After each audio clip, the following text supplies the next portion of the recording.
think I still have it so that it gives you money when you... No, I don't think so. It used to be that you would actually steal someone's money when you killed their minion. So the enemy is tracking me. I don't know where he is. That is a problem generally. Can use a sensor to find him. There he is. Oh, you jerk. Oh, he's down to no health. I can totally get him. No, you're not getting that. Yes! Okay, that was a decent match. We're trying to get a reasonable, like, 5-10 minute match each time. We don't want it to be over, like, super fast, and yet we don't want it to... There's a time limit for 10 minutes, so... Anyway, what we're going to do today is work on this screen, for if you guys missed it. It is the overworld screen, and it shows the different maps that you can play, and this is going to get expanded hugely. Right now it's just like a pick which level you want to play type deal, but in the future it's going to be like all kinds of craziness. It's going to be banana cakes. There's going to be like a huge UI, and it's going to show different things that you can capture, different maps. It's going to be like, you know, enemies, you'll be fighting sort of a war over the different zones and things like this. So it'll be pretty cool. So today I'm going to take the first step in that direction.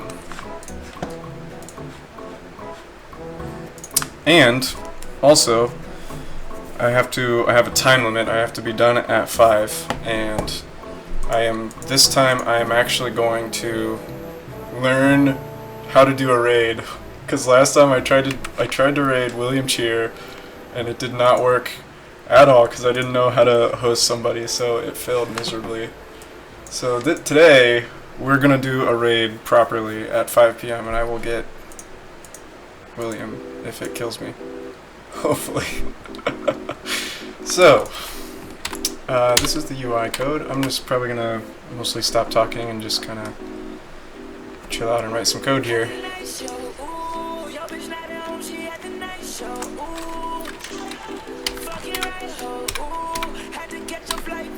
If my music choice bothers anyone, let me know. This is on SoundCloud, so...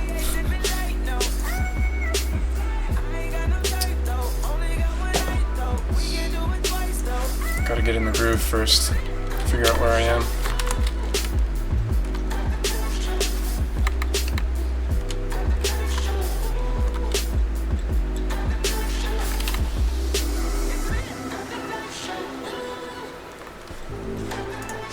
Oh yeah, I guess what I should do first is show my idea.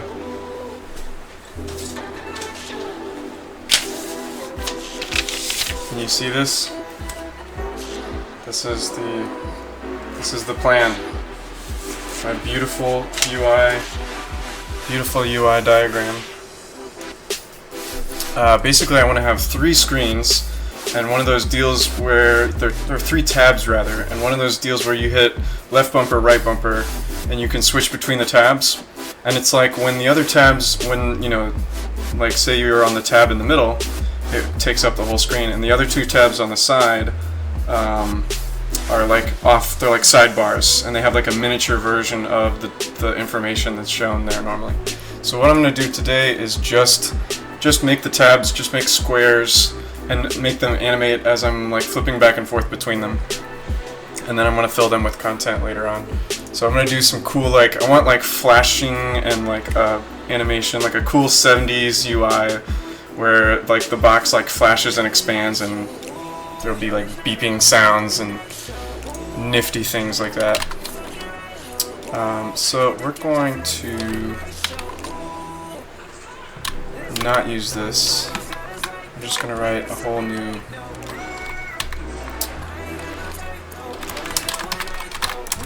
system here. Kind of like a Rolodex. Yeah, like a Rolodex, or like an accordion view that expands the middle, but it's like tabs, you know? So it's like horizontal, and yeah, it's kind of like a Rolodex, I guess. Yes, we're gonna make a whole new. Okay, so I'm gonna try remind me, guys, to do this. Got to write the client code first. I'm trying to do this more often, writing the client code first. So here, a very simple example. What do I want to call this? This is like the single story mode, really. So story.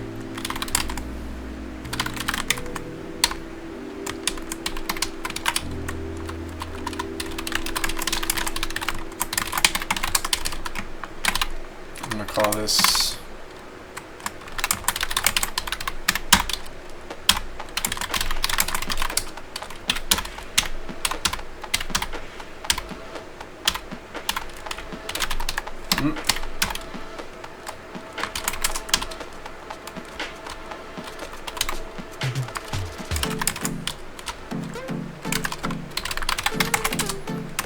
See, this is going to be nice and functional. 2 functions and some state that I will to be determined, stored in this variable. It's going to be beautiful, I hope. Okay, so void story mode update.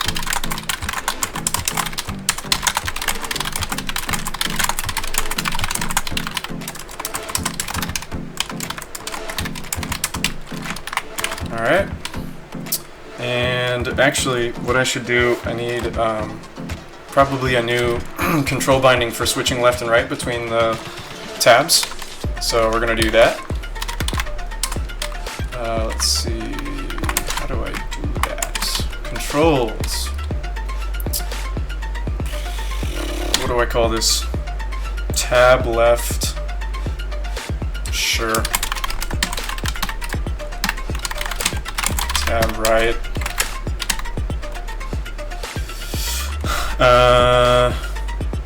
Yeah.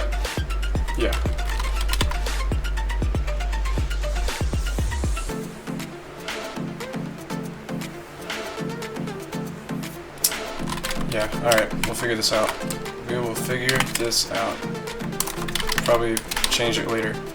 But then I need to, whenever I add a new control binding, every control binding in the game is customizable. And you can see this, and if anyone is interested in the code, it's on GitHub, you can check it out. But, here we go. Yeah, every time I add an input binding, I make it customizable in the settings. So let's say controls, tab left. Okay, I want it to be Q and E, I think. So Q and no alternate.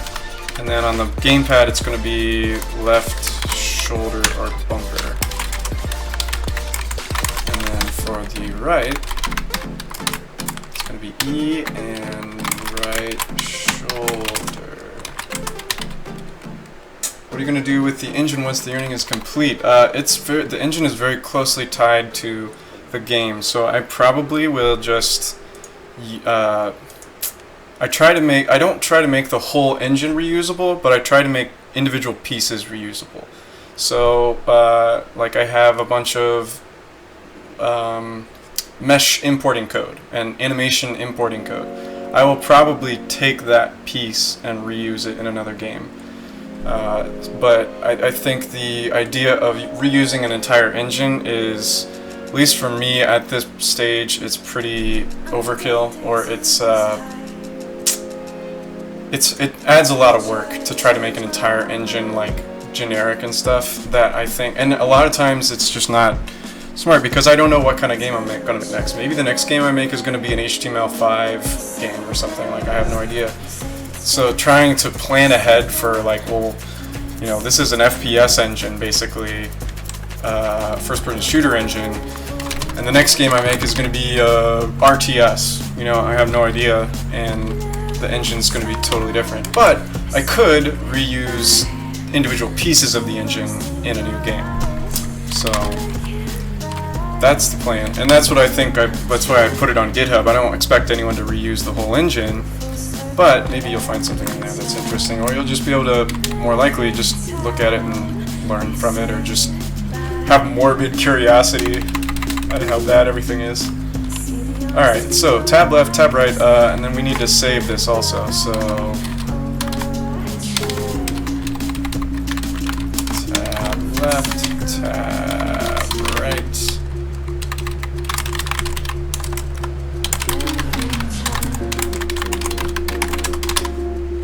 Alright, next. So for the update, all I really need to do is have like clicking left and right. So if u.input get controls tab left, it's always going to be player 0. I use a gamepad index there, but it's story mode. There's only ever, I don't support co-op, so just 0. Let's see. So if I always like to do edge triggering.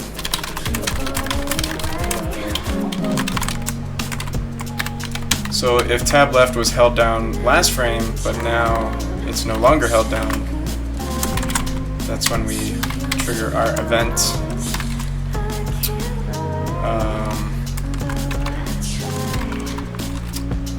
Okay, another thing I should probably do is, in addition to writing the client code first, you want to plan out your data structures first. So let's look at what kind of data we need. These are all... yeah, I don't know what I should do about this.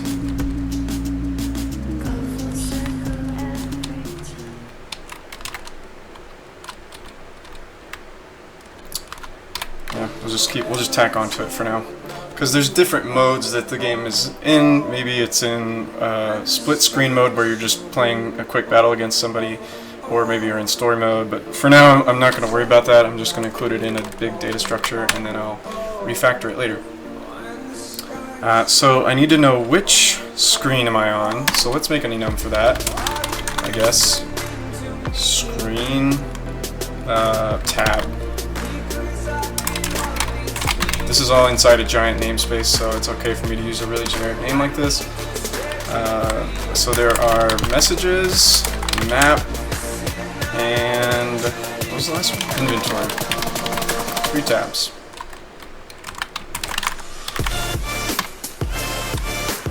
Actually, let's, just for funsies,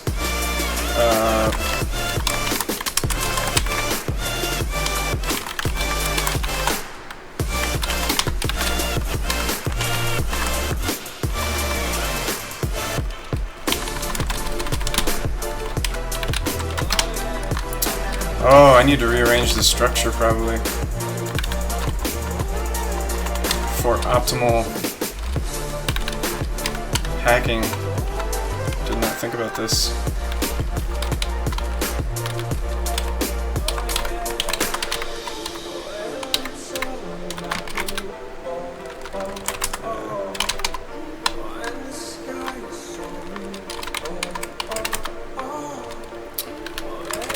Okay, story mode. We need to know what tab we're on currently, and then I want to play an animation from one tab to the next. So that's basically what I'm interested in doing today, is the animations. So I need to know what tab am I on currently, and then I need to know tab previous. And then I'm going to animate between them. I need some kind of timer. Let's do that. Alright, excellent. So let's do story mode update. There we go. Okay. So I need to figure, this is for switching from tab to tab. Let's see.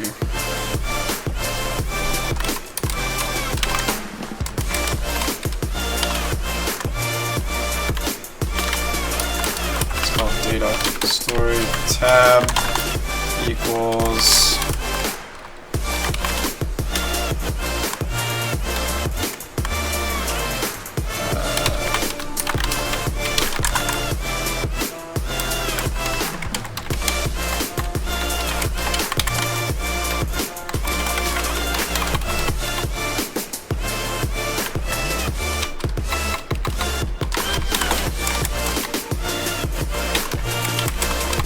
kind of ugly, but we're doing a lot of casting here, but that's alright.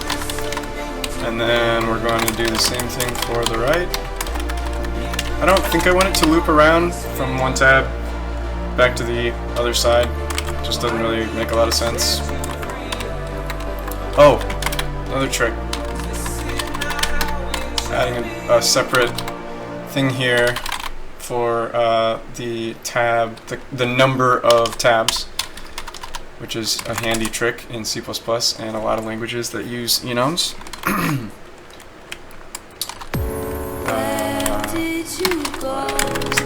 There we go.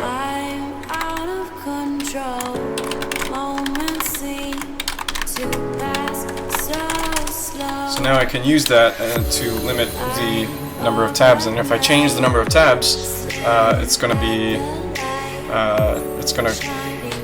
automatically update in this function without me having to have a separate tab count constant. So that's super handy. And I want it to be vi min. It's my custom min function. Are you self-taught or schooled? Both, but mostly self-taught. I do have a bachelor's degree in computer science and engineering, but I learned most of what I know from self-taught. Okay, tab left, tab right. I think our update function is done. Actually, we need to do our animation. So we need to say tab timer equals 0.0.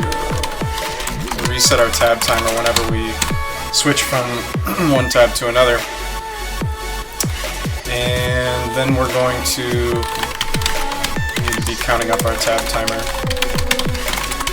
So the tab timer will basically be how much time have I been on the current tab. And that way, oh, also we need to update our previous tab.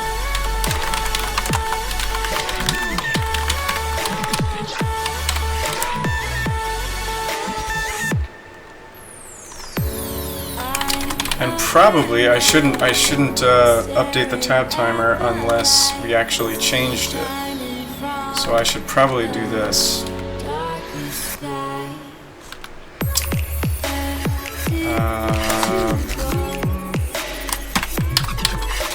No, I can't.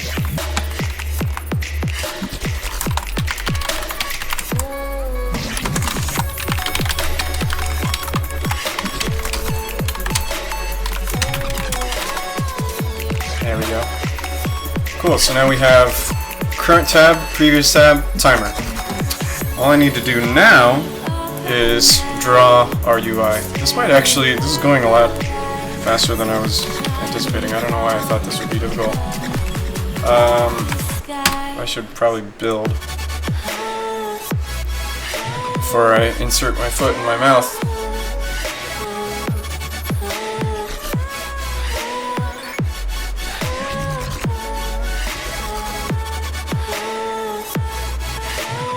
Awesome.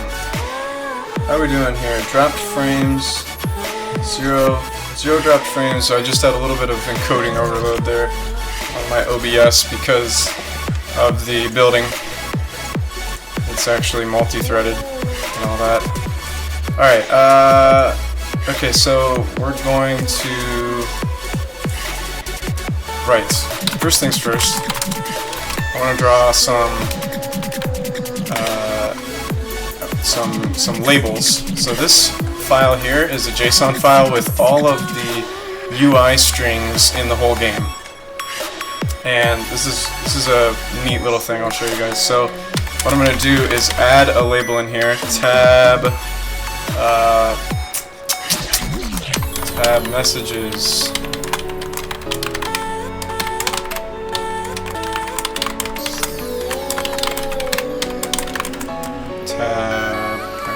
Why is this so difficult for me to remember this stuff? Okay, so I just added these entries into the JSON file. Now, I'm going to build, and what happens here, you can see that I have an executable that actually... The music you love. Freaking SoundCloud. By those who defend the land that we love. Click the banner to find out how you can make your nation your mission as one of the few, the proud, the Marines. Couldn't skip that one. Alright, so what it does is it actually copies, first it copies this JSON file into the build folder, because this actually gets read by the game at runtime, and then it generates a header file and some other stuff too. Generates a bunch of crap. So if we look at this header file, it is actually generating constants, C++ constants with integers, integer IDs, and now what I can do, and you can see here, there's our things that we just created: tab inventory, tab map, tab messages. And then what I can do is in my code, I can reference it by this constant, and it works out really nice. I get autocomplete and everything. Although Visual Studio is dumb and it probably doesn't recognize that. It won't recognize that the autocomplete will not update probably in this case yet, but eventually it autocompletes. And oh look, there it is. Tab inventory, tab map, tab messages. Awesome.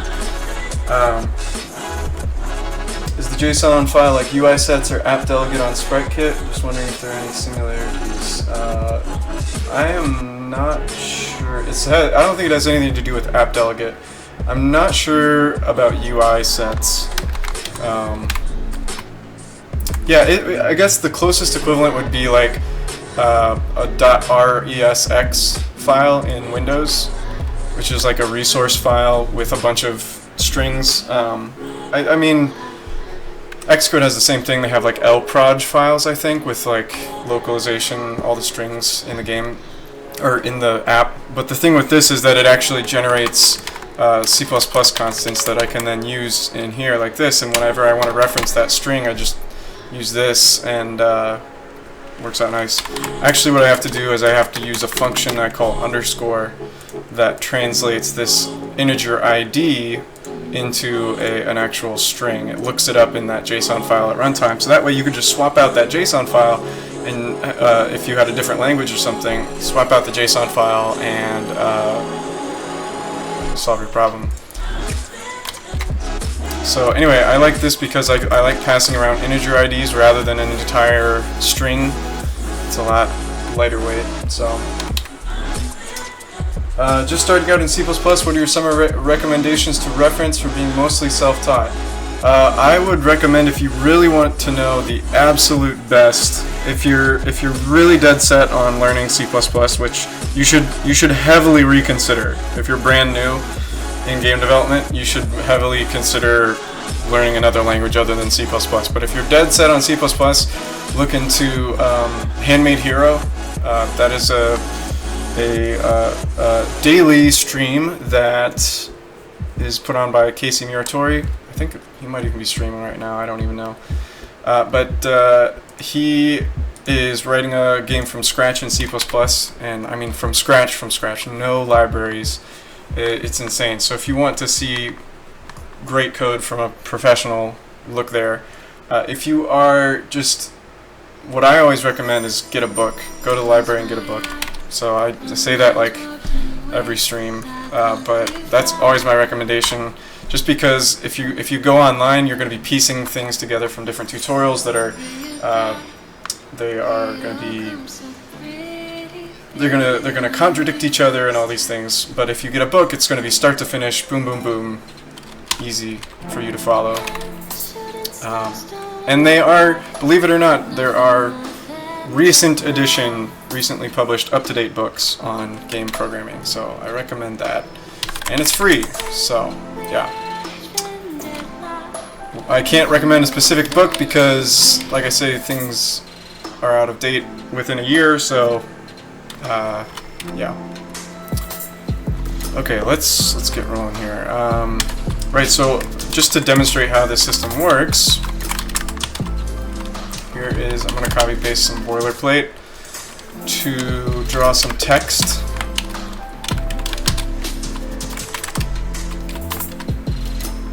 have this UI text object. I want it to be centered left, like that. Don't care about wrapping. I'm going to set the text to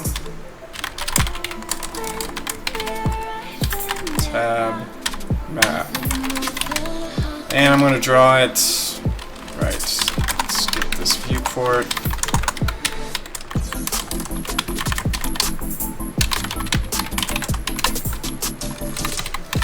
VP for short. Best typing is good. And then let's just draw it right in the center of the screen for now, just see what's going on. Make sure everything's good. Yeah, should be good. See how this looks. There it is. We have a string on the screen. The excitement is killing me. Oh, you know, I need to have the this pause menu.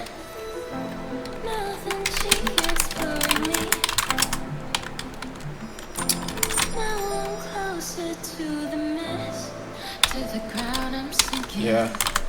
So I'll probably copy paste this.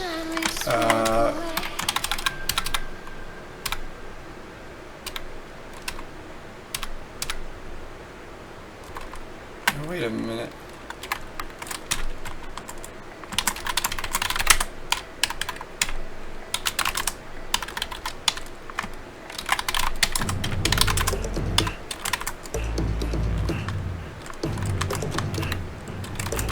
Yeah, look at that.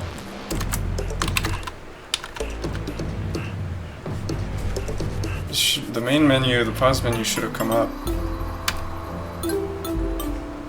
More into application development and game dev. I was wondering if C++ was a solid choice for that.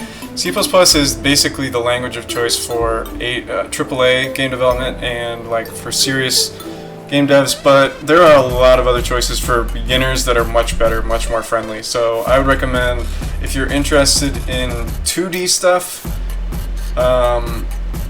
there are a ton of options. I can't even really make a recommendation. There's so many good ones. If you're into 3D stuff, obviously you're probably going to be looking at Unity or Unreal, and I would say Unity would be better for beginners, especially if you have previous coding experience. Unity is going to be better because it's C#, and C# is easier to learn. Yeah, so I'm hitting escape and nothing's happening. I should be pulling up the pause menu.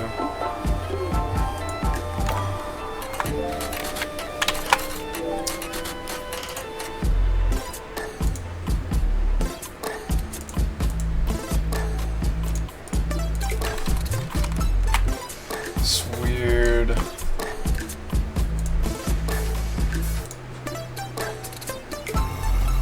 Oh, you know what?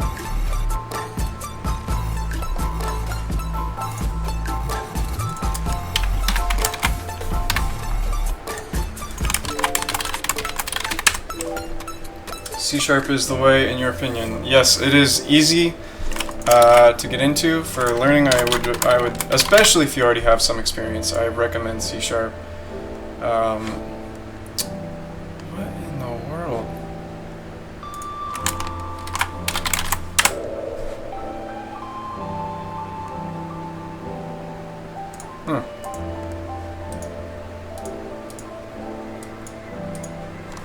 Alright, well,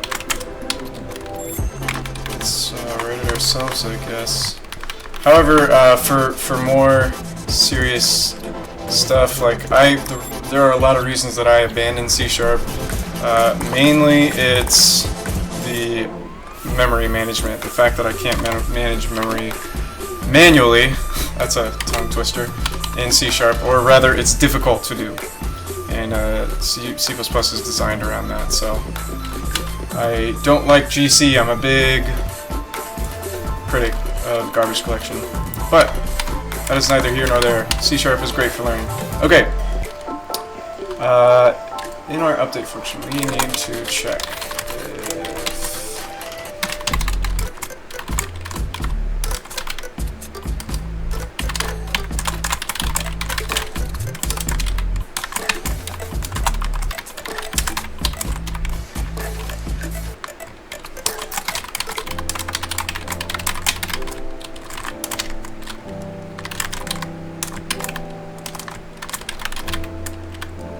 Even though you have a mild obsession with C++. Oh, you have some experience in Java, then yeah, C++ or C# is going to be, it's basically the same as Java. Like, it's a superset of Java. So you're going to be able, everything that you can do with Java, you can just copy paste that pretty much into C#. Pause, yes.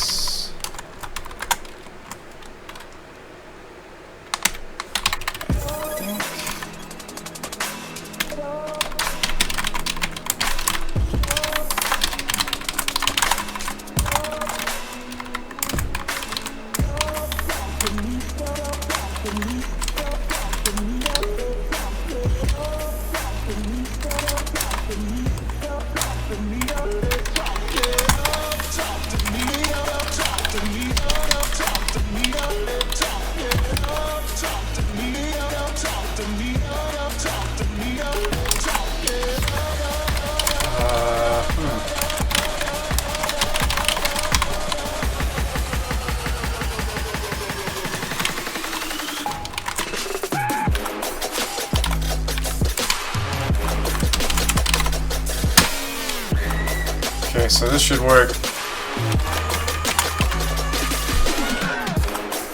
Hey, pause menu. Oh, it pops up every time my edge triggering is wrong.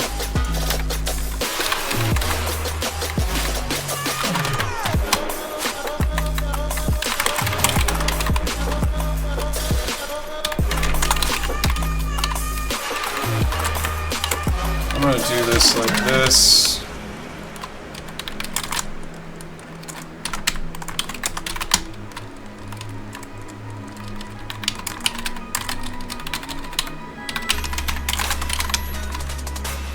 There we go. Yeah, that's more clear. Off to assembly then, yeah. We're all gonna go into assembly, yep. Even worse. What in the world? If, pause, and press. Oh, you know what? I think I need to...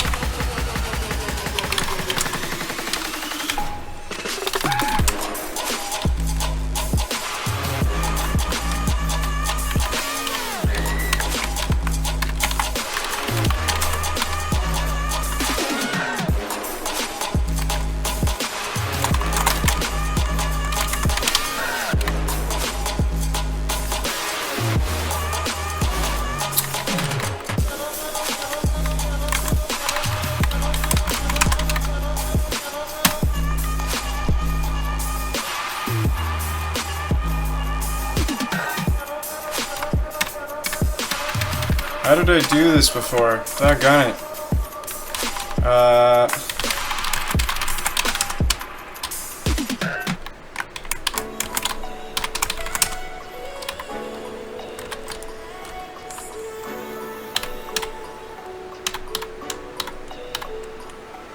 What the heck? Alright, let's see how I do it in the player code.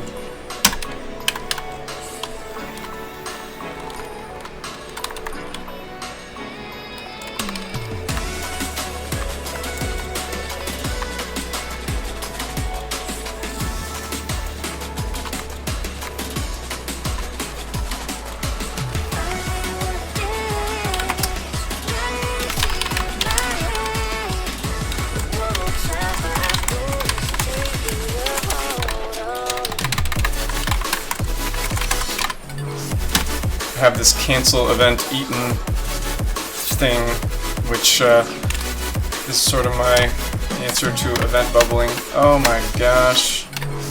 How did I mess this up?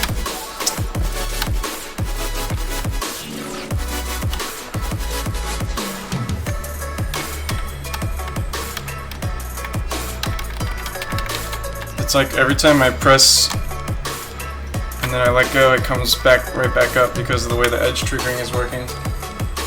Yo, yeah, I'm surprised I'm on here too. Thanks for stopping by, man. Why does this work this way?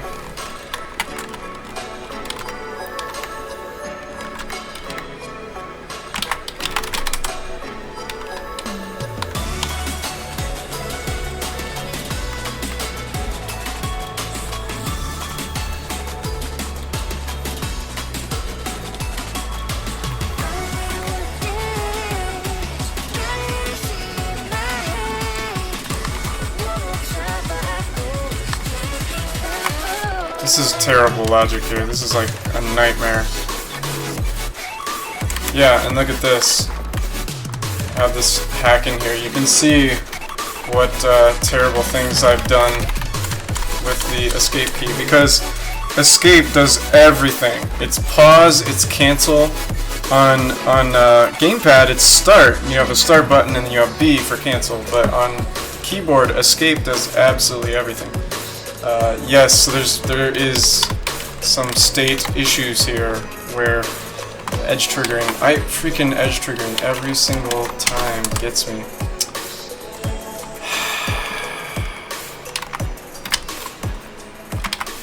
Man.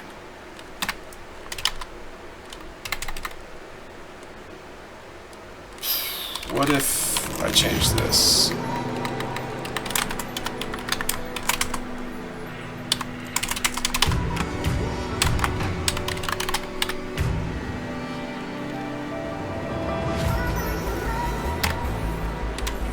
Oh, that's crazy.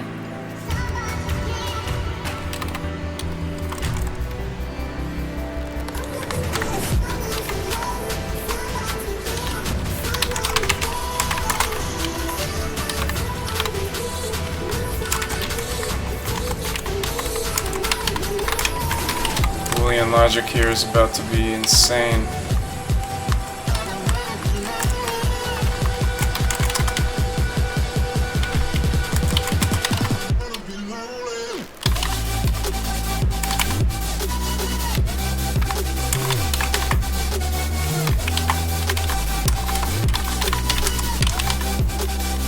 Things were going so well until this happened. Next playtest of the Yearning. Well, I've been playtesting it in person with a lot of people, but I have not. Hey, what's up, everybody? I have not sent out a beta for people in a while, and I don't know. I'm honestly not sure. The single player stuff is everything is in a very early state, so yeah, it probably won't be for a while, unfortunately.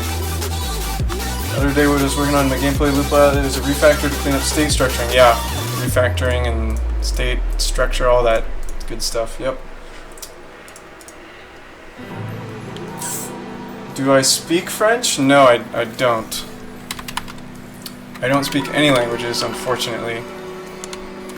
Not even English, really.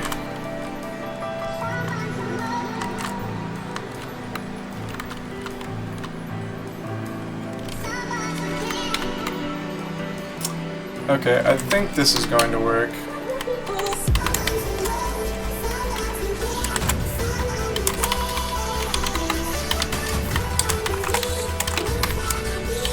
Are you using an engine? No, this is my own custom code.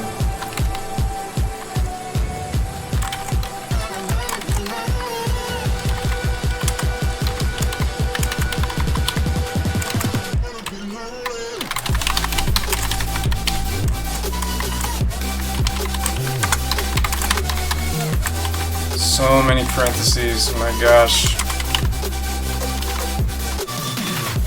I bet this is gonna work though, I hope. Moved away from using tons of bools and lots of confusing and or conditions over to an enum-based state machine. Really helped. Glad I finally tried it for the first time. Yeah, state machines are great.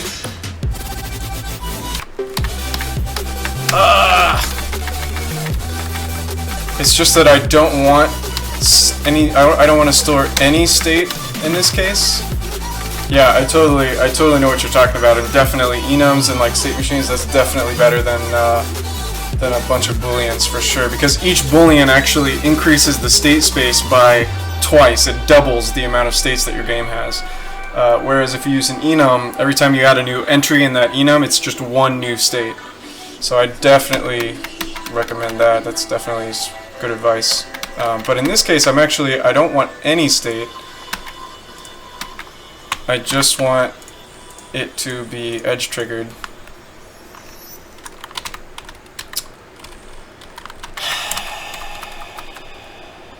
Okay, so last input. Yeah, okay.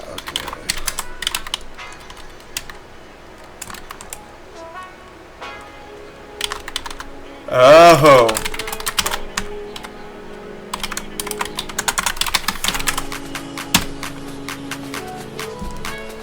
What a fool I was. It all comes down to state. It's always a bug in the invalid state. Awesome.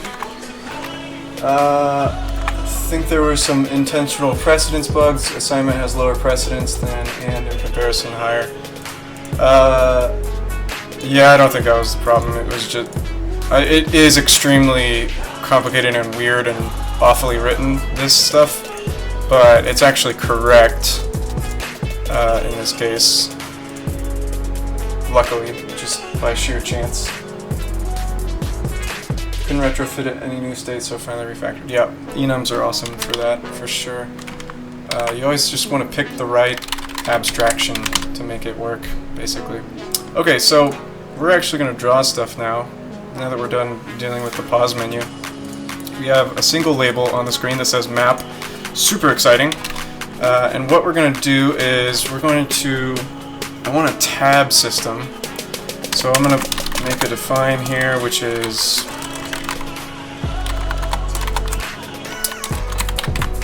It's going to be a vector. It's going to be... The reason I'm doing a define here is that I have a UI scale variable, which is, it's different depending on the UI scale and like the resolution and the size of the actual viewport on the screen and all this different stuff. So I need to use this. I need this to be a define so that it can take that scale into account. I could also do a const, but whatever. I'm doing a define. So tab size is going to be. I'm just going to come up with a number here.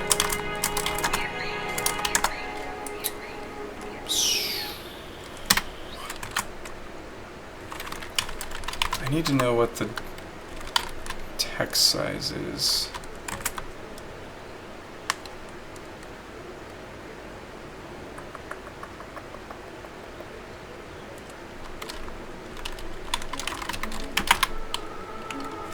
There's a default text size somewhere.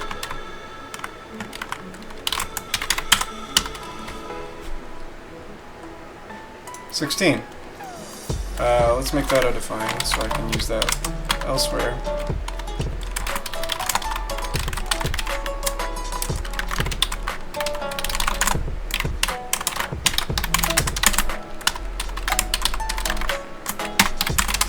Now, if this is in the UI system, I'm gonna have to recompile the whole freaking game. Alright,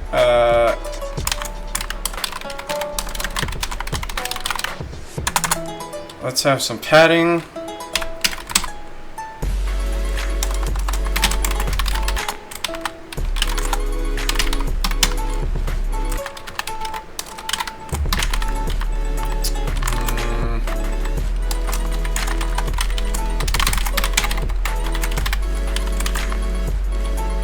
What are you using for an engine? It's a custom engine. You can see in the links in the description, you can see a link to the GitHub repository that has all of the code for the game and all the assets, actually, if you are interested in how it works.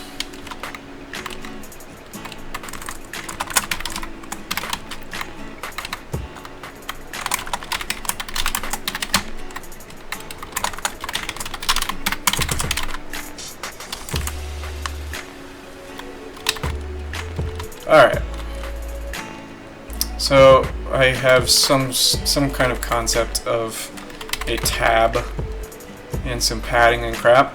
So let's draw a box around this text box. Hey, let's refactor this into another function. Draw tab.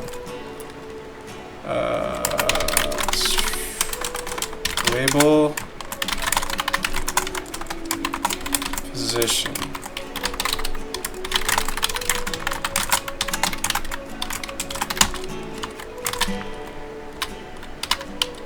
Oops, I don't.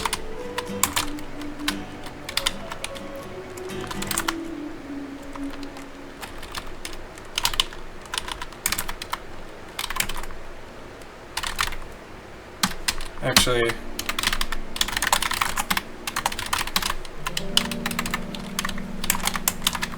that. I already have the position. Gonna draw the text at that position. Using a large dead zone, I just did that to mine. Not sure what value is common, but read somewhere up to 0.2. Really?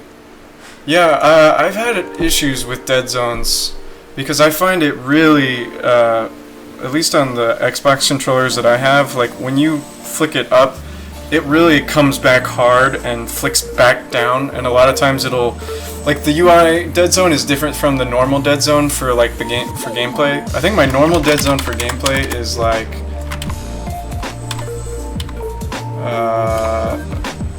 0.1. Yeah, 0.1 is my dead zone for gameplay. But for the UI, it's 0.5. You have to go 0.5 before it'll actually go up and down in the like in menus and things like that. And even there I've found is like not, I might actually up it even more, I'm not sure. How long did it take you to develop Lemma? It took about 5 years, but it was on and off. It was part-time for a lot of it. The last year and a half or so was full-time. So I've already actually been working on this game for longer in terms of full-time development. Okay, drawing a tab at this position.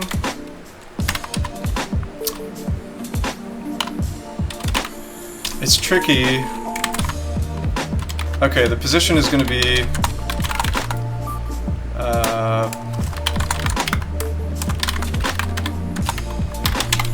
the lower left corner of the tab box starts at boss.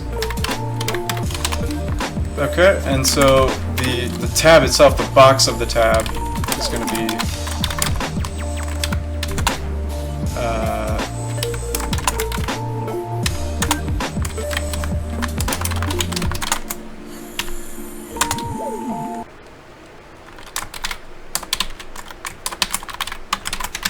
just going to have it be the background color for now, and then this we need to add padding. Plus padding. Okay. Draw a tab. Found a great write-up on creating sophisticated dead zones. Can't justify the time just yet. Yeah, you know what I was just reading? I somewhere on my Twitter is a link to a great article that has a bunch of data on FPSs and what their curves, the response curves are like. Because I actually also use, in addition to a dead zone, I also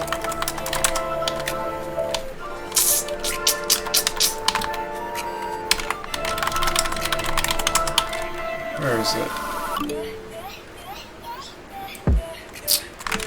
Oh no, yeah, it's inside my dead zone function. So in addition to, I have this threshold here. What I do then is I subtract that threshold out. Oh, I didn't think about this.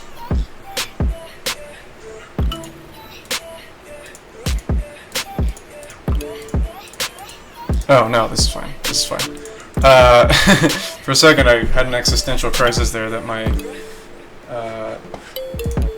does your chat accept links? I don't know. How do I find out about that? I'm such a bad streamer. I don't even know like anything. Let's see here. Settings, channel. Delete links in chat. It is unchecked. I think you can post a link, yes.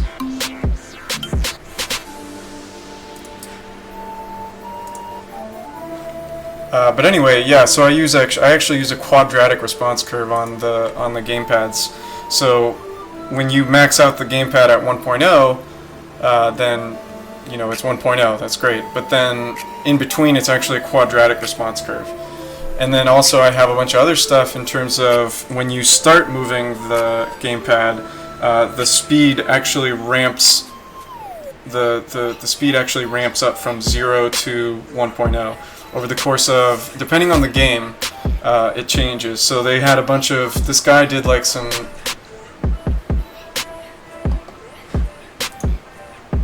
yeah, this looks like a good article.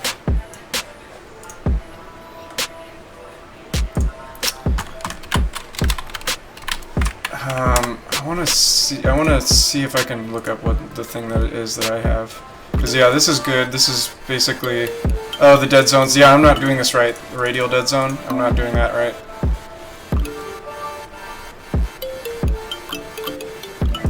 Yeah, I should probably.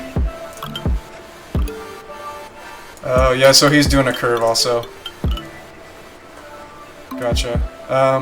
So I'm using a square thingy, so there's that, but whatever. I'm using a square dead zone, but let's see. There it is.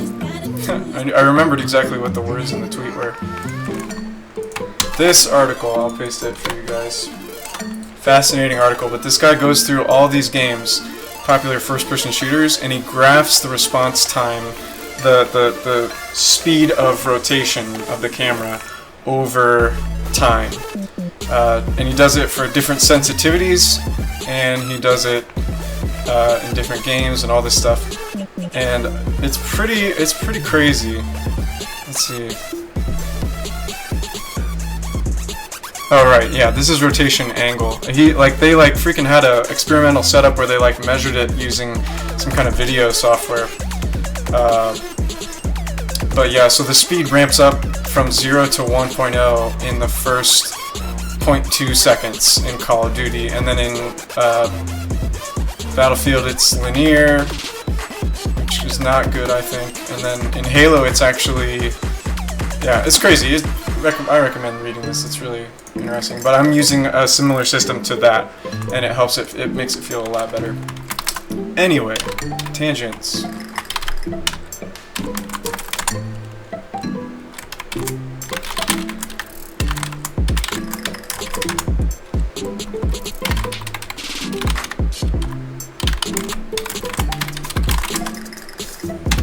Alright, see how our draw tab function works. This can apply to 2D also? Yeah, I would say, well, not the article that I linked. Definitely the article that Drew linked definitely would apply to 2D or anything. But my article applies specifically to first-person shooters. Oh, look at that! Okay, so our tab definitely needs to be bigger. Because the word inventory is probably not going to fit in that, so I would at least double that, maybe even.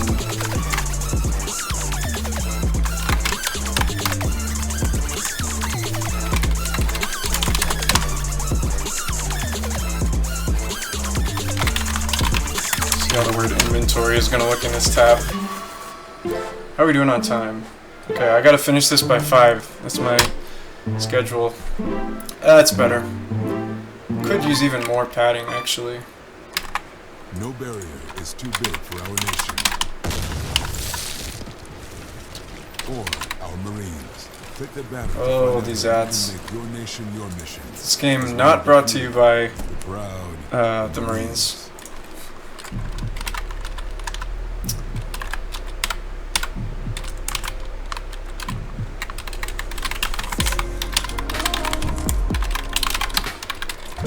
So the order is going to be like this. And yeah, let's do this.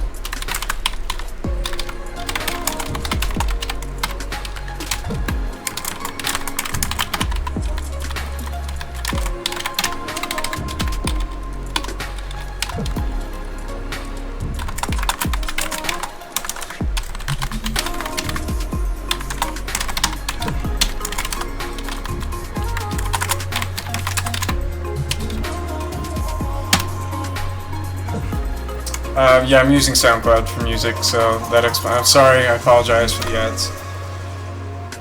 Alright, we have tabs. That actually looks pretty decent. So, I need to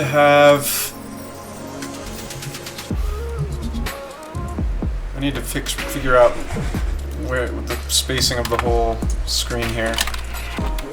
So I need like a define main tab size. It's going to be... It's not going to take up the whole screen, and so it's going to be like see-through. You'll be able to see the background through the tabs and all this stuff, and I'm just going to draw. And there's going to be... Oh, there's so many things. Let's see. Let's try 512, see what that looks like. It's probably going to need to be wider, actually, than it is tall.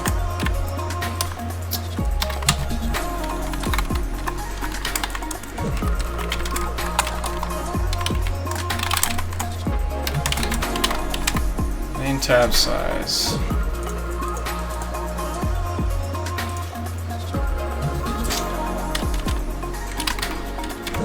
Okay, so let's do some math here. Let's take this.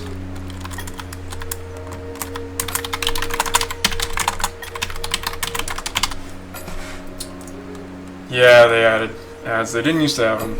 Sucks. Do I need to understand algebra or trig to have a better grasp on this? Yes, absolutely. Yes, you absolutely do. For 2D development, it's definitely it's pretty much a must to understand trigonometry and algebra. For 3D development, you can't even do anything really without some basic understanding of vectors and mass. Oh, for dead zones, yeah, you probably not a whole lot. I guess a little algebra. But yeah, if you're interested in just game development in general, yeah, it's going to be a lot of algebra and trig, for sure.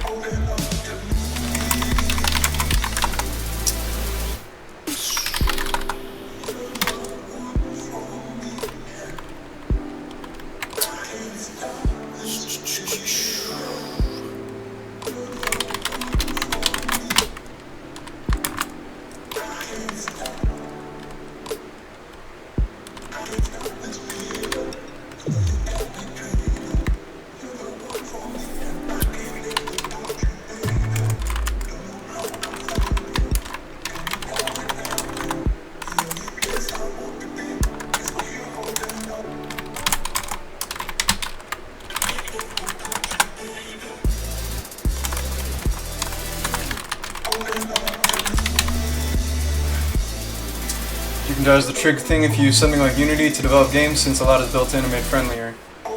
Yeah. Yeah. Yeah. Even in Unity though, like just knowing what's going on under the hood is super useful. I mean, they have a function that's like turn to object. You know, like to make an object turn to face another object. But like knowing how to do that trig is super helpful. It will never hurt to have a better understanding of trig and algebra. I always recommend that. Depends if you're making your own engine, not the best beginner route. Algebra will always be useful. I always recommend it. Even if you're using an engine, you're going to need math and trig. It's just super helpful. And just like overall concepts of linear algebra, like vectors and matrices and stuff like that. Like you just need to know that stuff.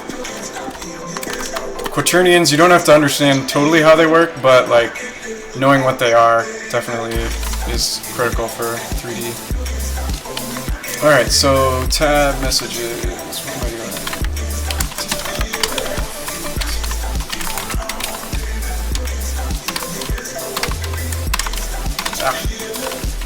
So I'm going to fill in the whole main view area.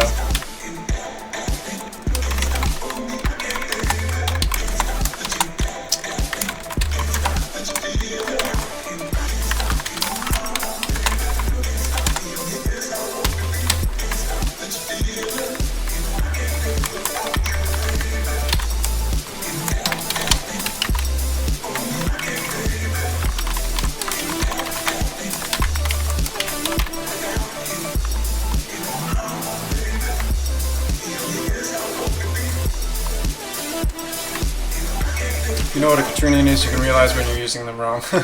Yeah. So true.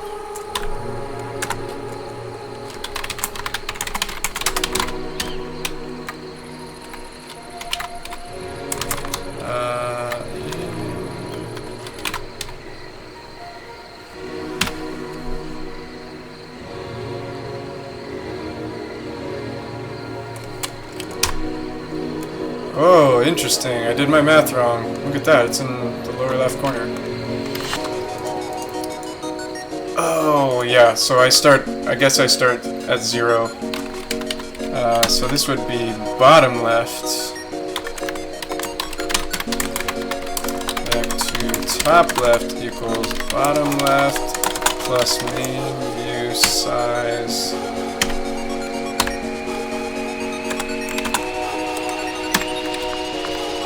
Oh, wait a minute.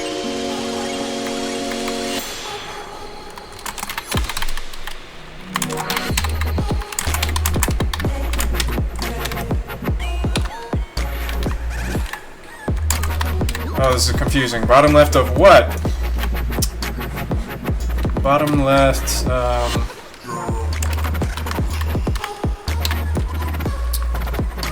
should be bottom left of the whole thing, I guess.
Take bottom left plus main view size dot line.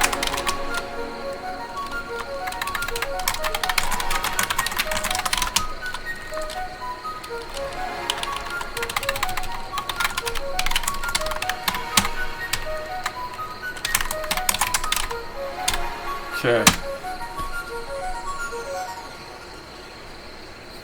It's gonna be glorious. Oh, boxes! It's glorious. Okay, it's not quite right. Oh, no, wait. No, it totally is.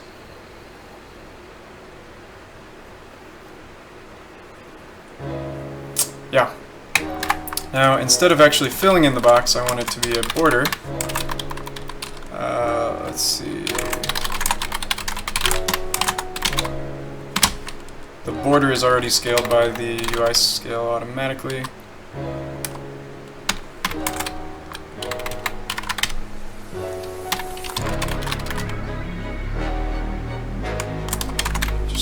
Border, actually, for the sake of brevity. And we're going to make it yellow. Now, the center tab. Oh, this is tricky. How do I do this?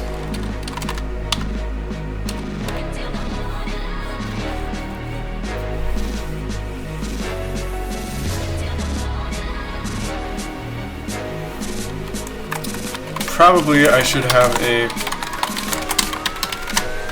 variable here that I'm using, and I just keep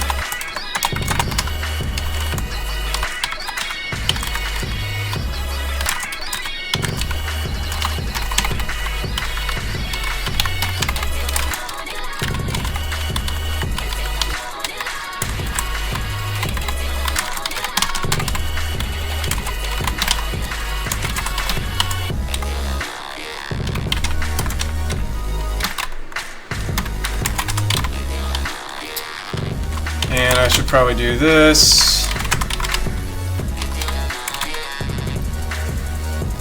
And I should have some kind of state here.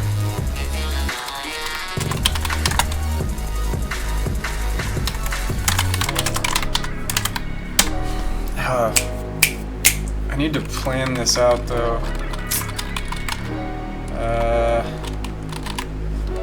Not good. I'm over-architecting this. I don't want that. Okay, draw tab. Yeah, let's pass in the bottom left.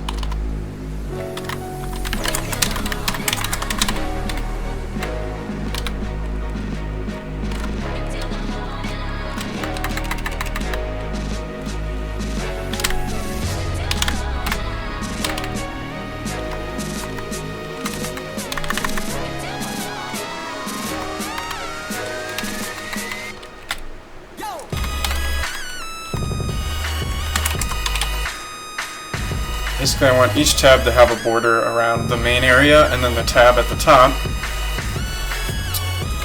You know what I should do? This needs to be a...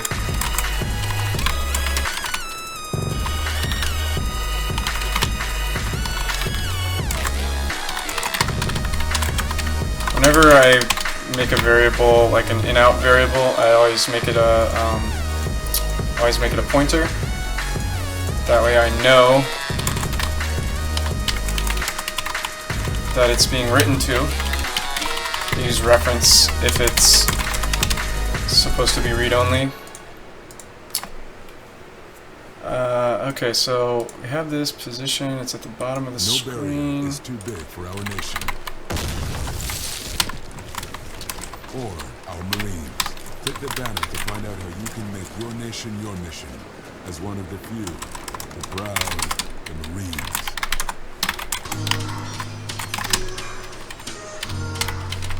What do you call the actual tab itself? Like tab, actual tab, tab body. Yeah, that's what I want.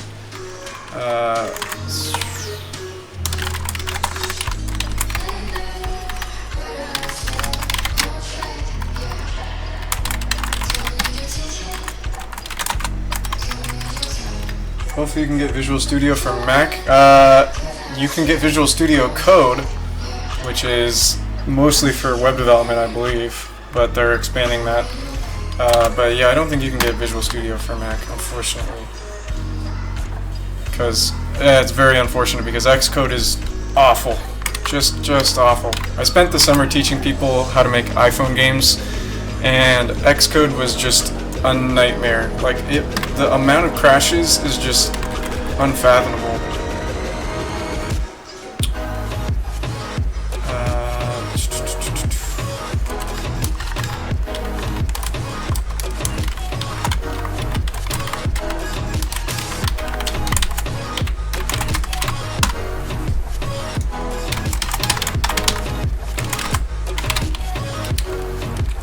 Alright, let's have selected, or active, rather.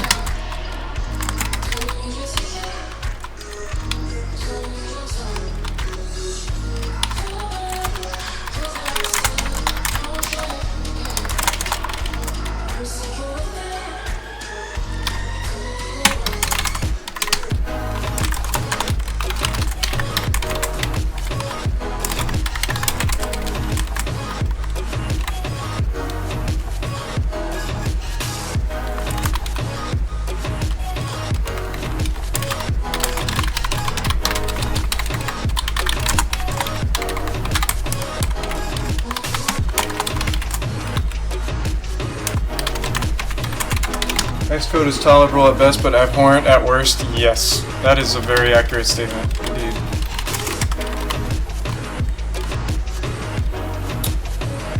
Alright.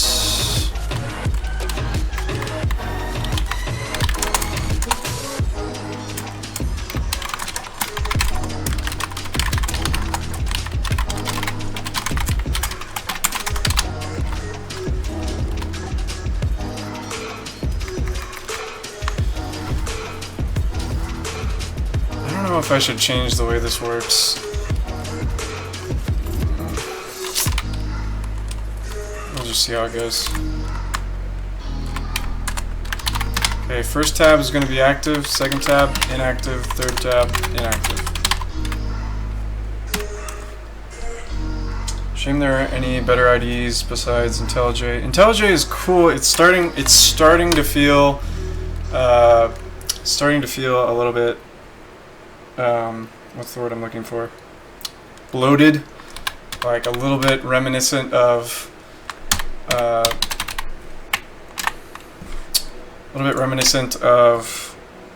Eclipse and all that. I know that's heresy. Everyone loves IntelliJ.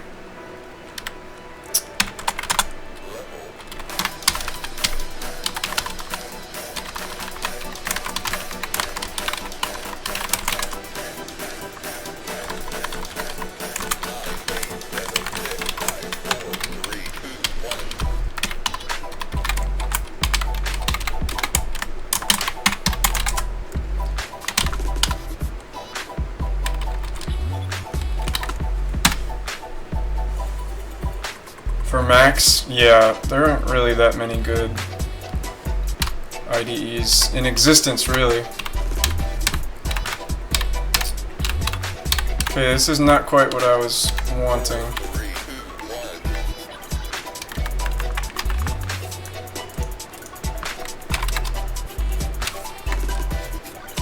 Oh. Yeah, you know what? I think I should, let's do this.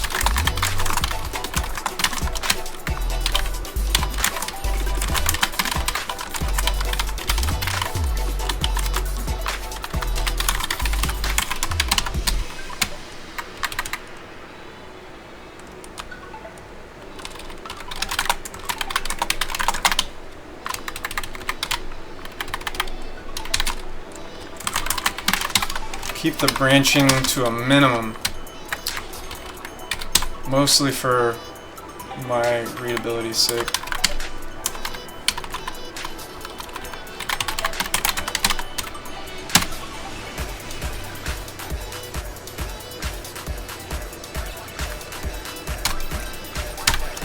Ooh, I kind of like that. I don't like how the tab is not perfectly lined up. Like this right here. Oh, I can't. My mouse is not going to show it. But how the tab is 2 pixels thinner than, or the actual border is 2 pixels wider. You guys know what I'm talking about. I don't need to use my words.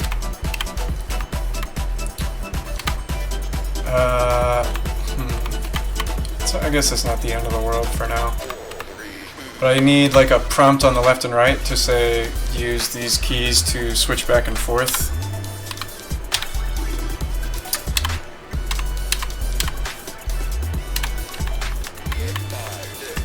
And also it probably needs to be shrunk down. But I like the way this is looking.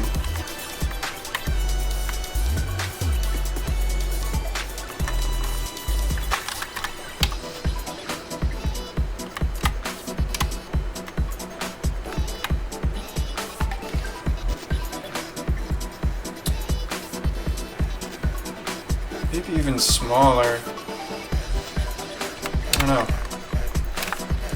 Main view size. What happens when we just make it square?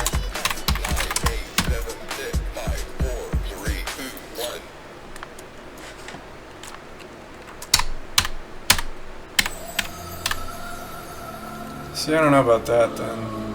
Also, it feels like it's, well, it is, offset to the top too high. Which that's an easy fix.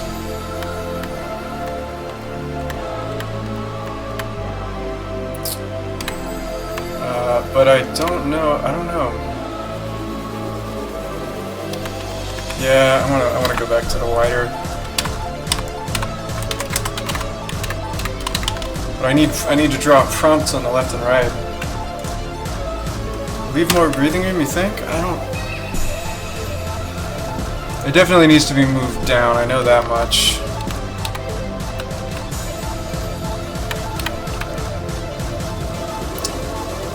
If I could shrink down the tab size a little bit more.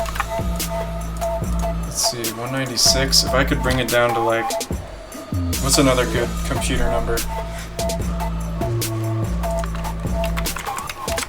160. And then I need to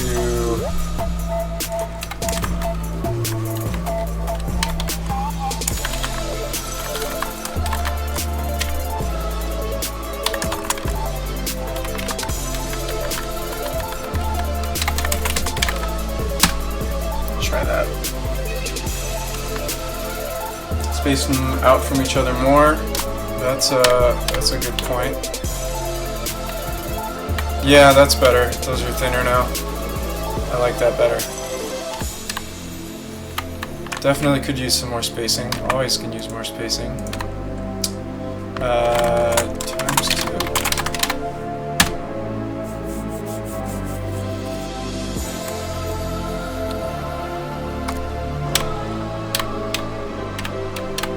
Yeah. Good call on the spacing. That's better. Now the trick is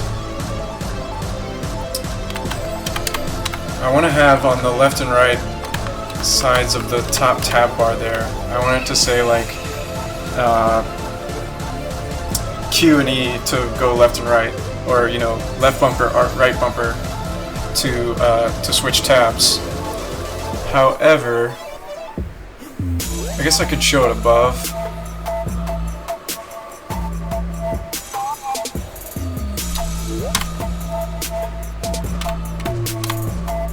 Yeah, I could show that above. Let's do that real quick. Let's see here. Size.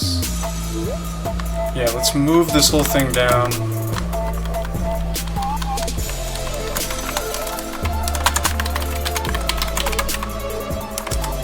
Move the whole thing down, and then let's add that.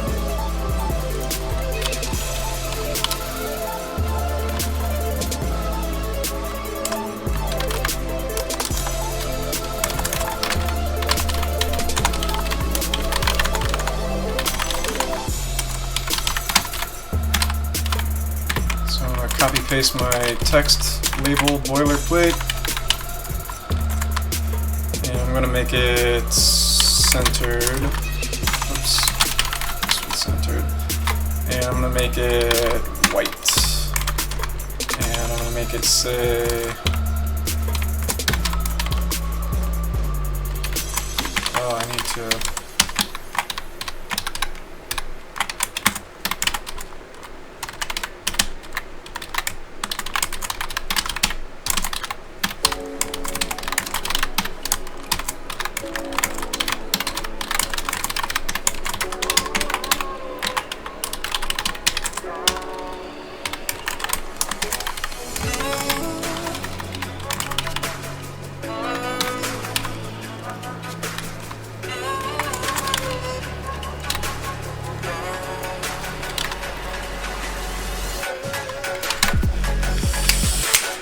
Oh man,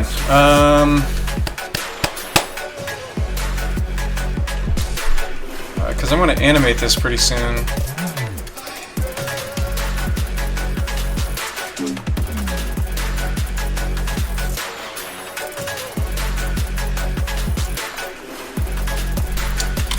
Alright, whatever, let's just do the math real quick. Bottom left plus vec2 tab size main view size dot y plus tab size dot y times. Do that.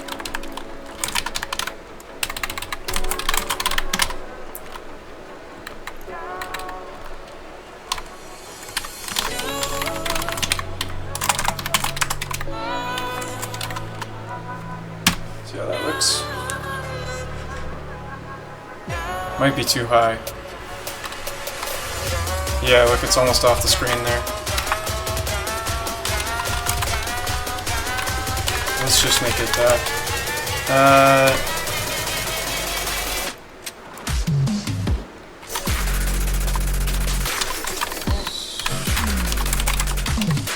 And then I also need to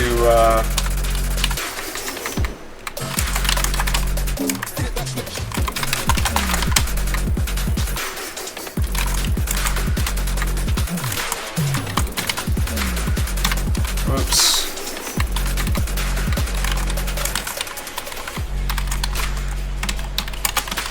I want to have a background on it.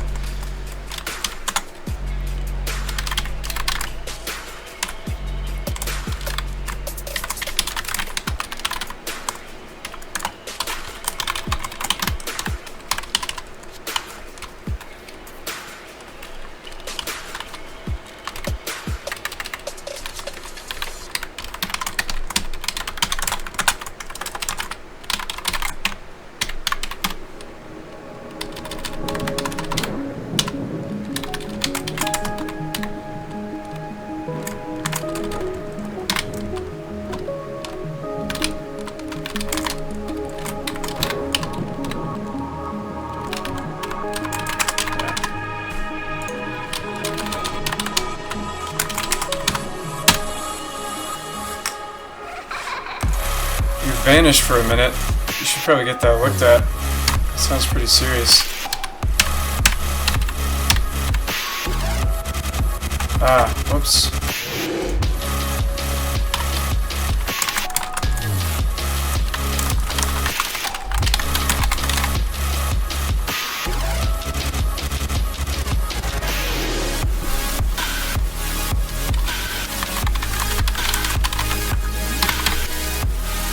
Let's see, the total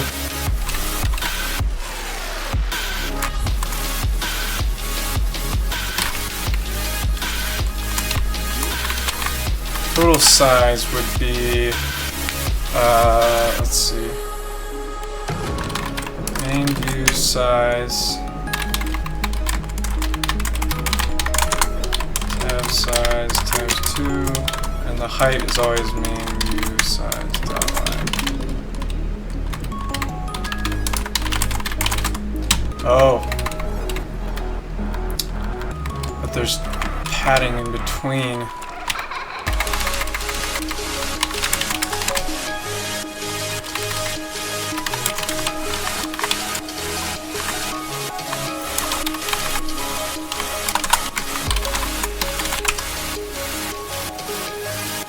Padding, tab size and padding. Yeah, constant x equals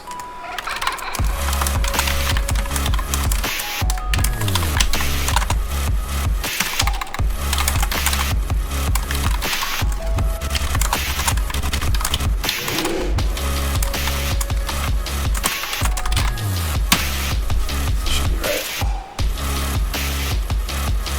What time we got? It is 3:45. Still not quite right.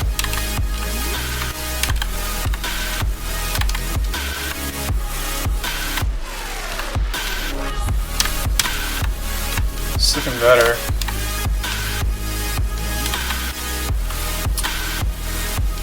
This reminds you of working in CSS. Yeah, UI code. Isn't it the best? In any given framework, whatever framework you're using, it's always, UI code is always the best. Especially if it's CSS. Okay.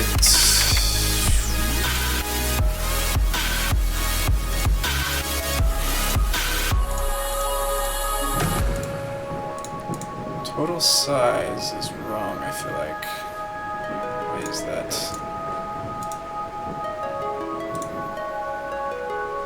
The main view size, 2 padding thingies,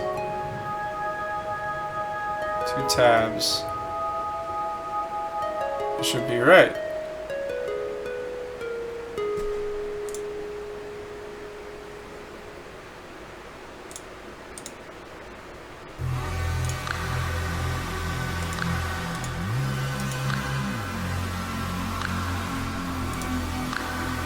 How much padding? Hold on a second. Why am I trying to do this in my head? Look at it. There we go. Okay, so there's the main size. Oh.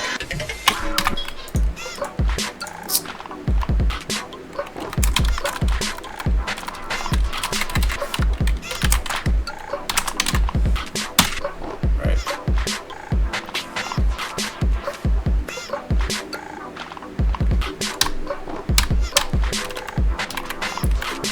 Okay, so that's better. And then usually what I do, my convention is that I have brackets around these. Okay, now, programming just a hobby, or are you doing it for a living? Both. Nice stream, thanks. Yeah, I do it for a living, and I also, if I wasn't doing it for a living, I would also still be doing it for funsies. Okay, this is looking better.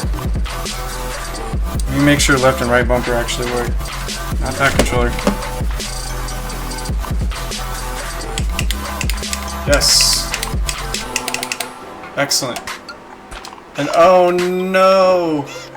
Oh no! It comes in underneath. Alright, hold on. We can fix this. I think we should just hide all the UI.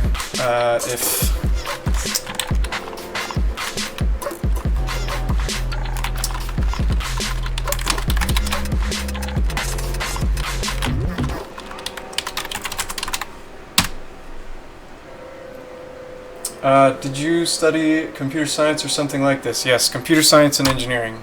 But like I say, I mostly learned on my own. Just taught myself at home. Or at the library, which I am always recommending to people. Okay, so this works better. Seems like it's mostly working. So the next thing I want to do, man, I'm actually going to finish this on time. What I want to do is animate this and make it super cool. Do you think you would be as good as you are without doing it for a living? Oh yeah, totally. I mean, that's how I got to be as good as I am. However good I am, I got there from doing it in my spare time. Also for doing it for a living, but mostly just learning it on my own. 'Cause it's fun. Okay, so what we want to have happen is instead of this instant blip over to the other tab, I want to have it like expand, and I want to have it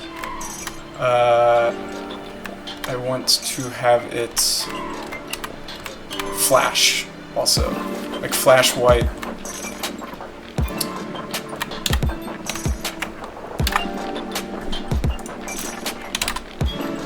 So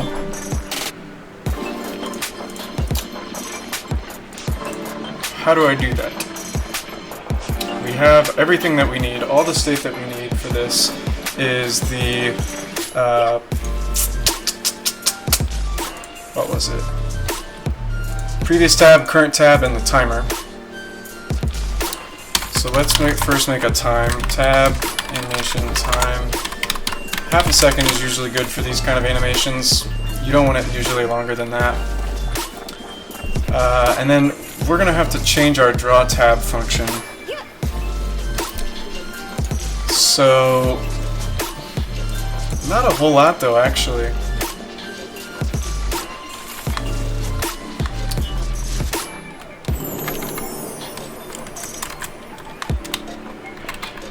So here's what we're going to do. We're going to pass in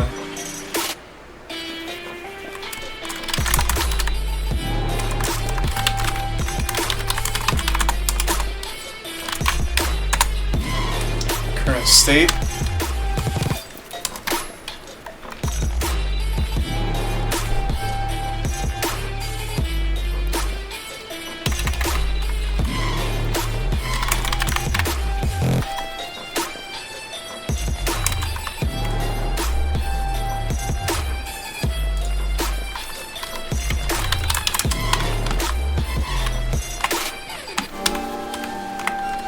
There we go.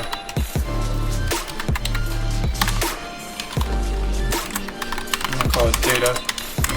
And we are going to pass in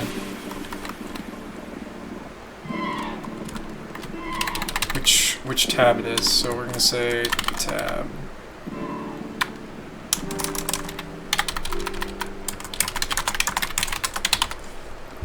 Nice. I'm thinking about studying computer science, but with a bit of luck, I'm going to be a pilot. If this doesn't work, I'll study computer science because I'm programming C, C++ since I'm 8-9 and started with BASIC when I was 6. Awesome!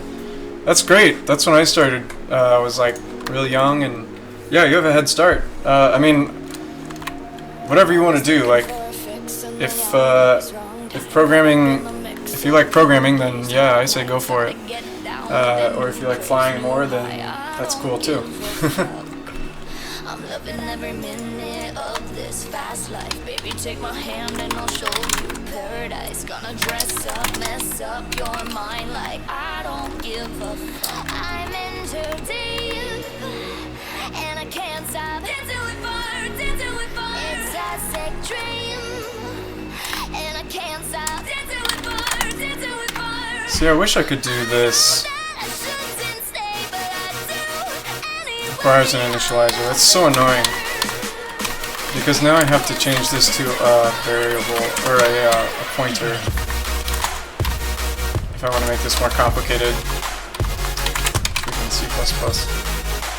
Hello! How are you? Welcome. We're doing UI code. It's wonderful. Alright, well, let's update this really quick.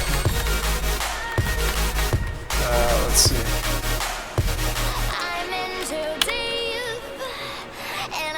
Let's pass it in first, actually.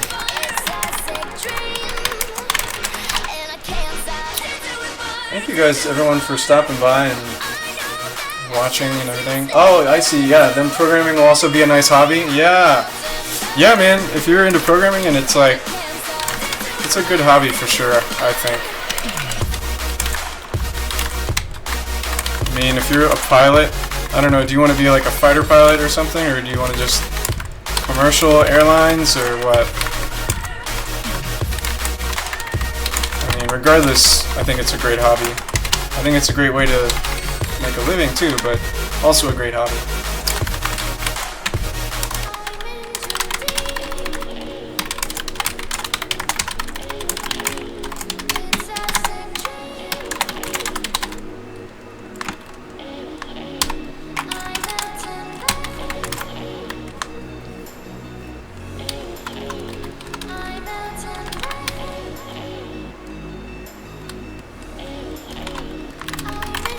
Can I do this? Nope, I didn't think so. It's so annoying. Alright,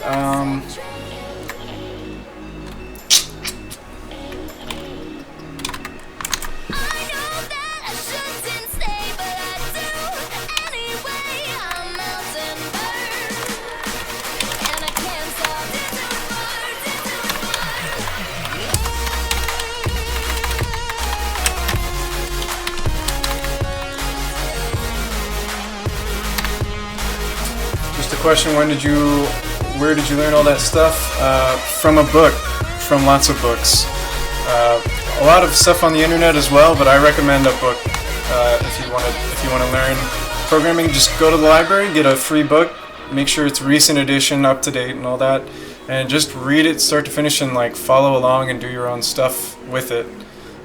It's just, I think it's the best way. Like tutorials online are okay, but like a lot of them are conflicting each other, and they're like mostly designed to get clicks or something, and so they're like a page long and they don't fully cover everything.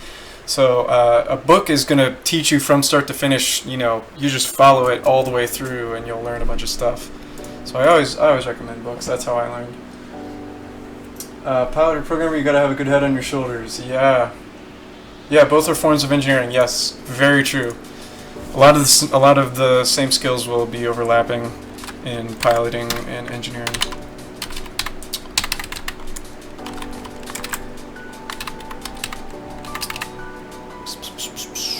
So basically, what I want to do is, first thing, I'm gonna make it. Okay. First thing is, I want to just make it flash, and then we'll make it actually animate. So flashing first.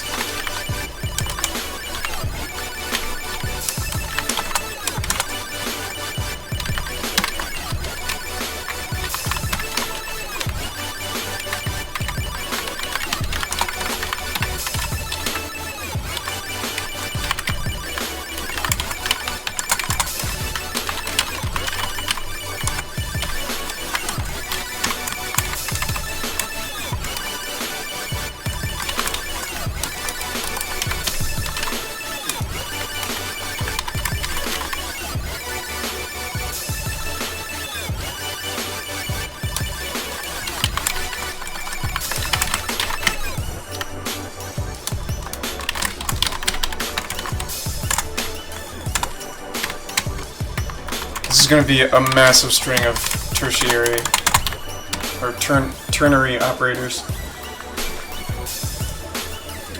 Learned basically the kids' book from the library when I was much younger. Most of what I learned came from language manuals, though. Still have them. Cool to look back. Yeah, language manuals are okay. Books are great in general, I think. We need more books.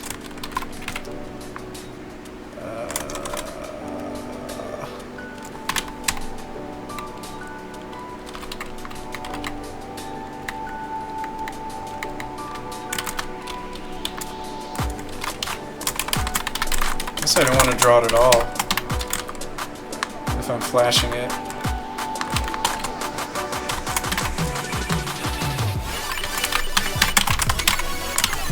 See, I wonder if I should just make this into a... I should just make this into a pointer, and then I don't have to have this giant ternary operator here.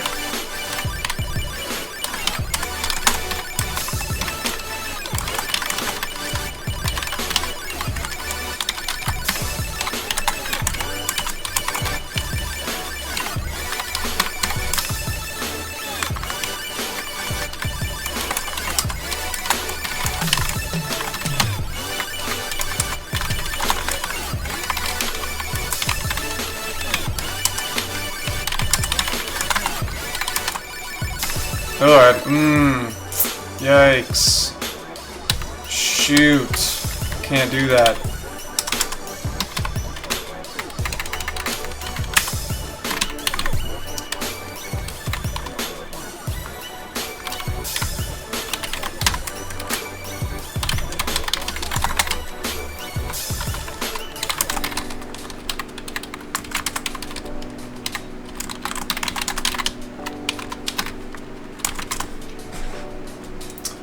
Is it possible to get the name of these books? No. Because the ones that I read are out of date and they're not relevant anymore. I learned a lot, most of what I know about 3D game programming, I learned from a book called Java Game Programming. I don't even remember. It was written by some guy back in like 2005. It's completely out of date. But the concepts in that were important. That's what I picked up. And so I would just recommend, get a recent edition book. It doesn't, like learn C++ in 24 hours or I can't give you any names of things, but like books like this where it's like, just takes you through learning a language or takes you through a specific topic like game programming and just go through it. That's really all there is. Wow, whole family of pilots. That's pretty crazy.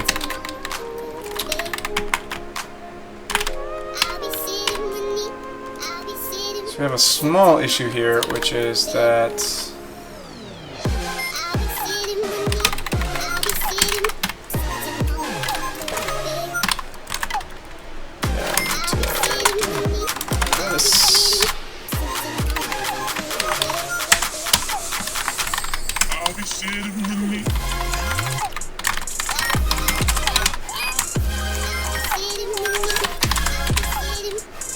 Two Java game programming books behind you right now. Never got off the ground with Java. Yeah, it's not really meant for human beings. No, it's not really meant. It's not really great for game programming. Like the only game that has ever come out of Java is Minecraft, and Minecraft sucks because of Java. Like that's what's wrong with Minecraft, is that it's written in Java. If it wasn't written in Java, it would be way better.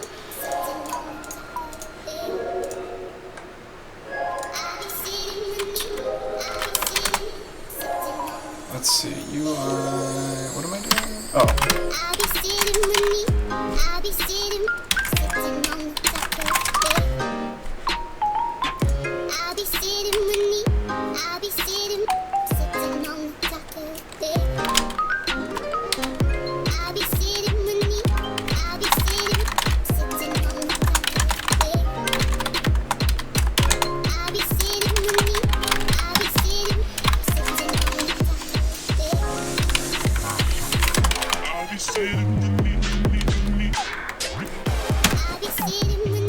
Okay, it should be flashing. Lots of flashing.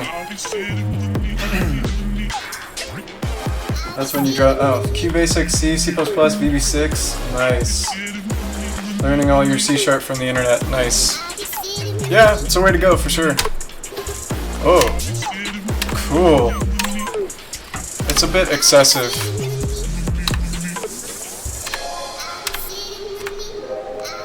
Also, I want it to flash white.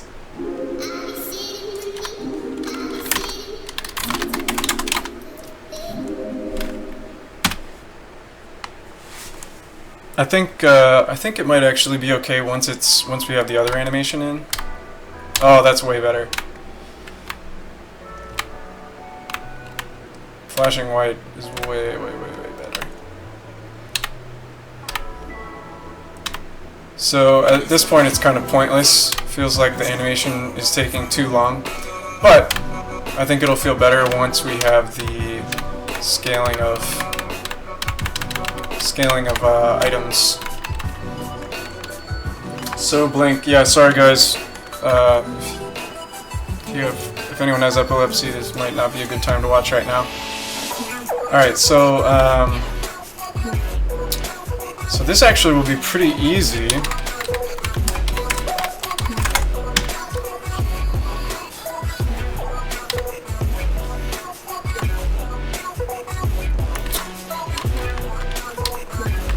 So, okay, here's what we're gonna do.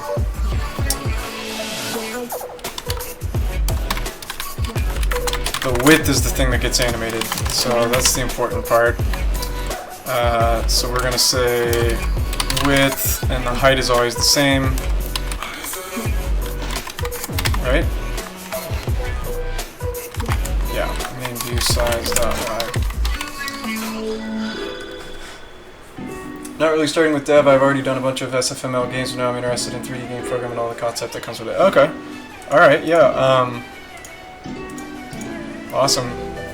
I mean, it's totally up to you. Like, pretty much everyone is always worried about using the wrong thing. Like, oh, should I use this or not use that or whatever? And it doesn't really matter at first which thing you use. Like, you're gonna figure it out. Like, you'll end up trying like 2 or 3 different things if you're interested in, and if you keep on working at it, you'll keep trying. Like, oh, let's try libgdx, let's try GameMaker, let's try Unity, Unreal, you know, like just keep messing around with all this stuff, and each thing, you pick up something from each thing that you try.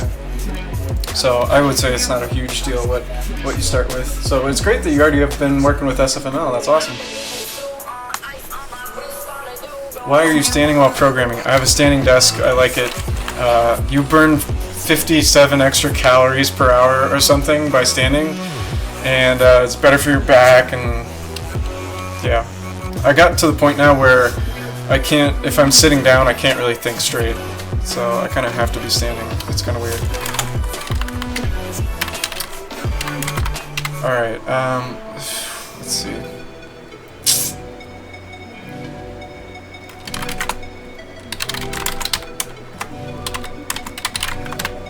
I wonder if I can do I know this is like a C++ 17 feature or something. I wonder if I can do it. An inline function like this.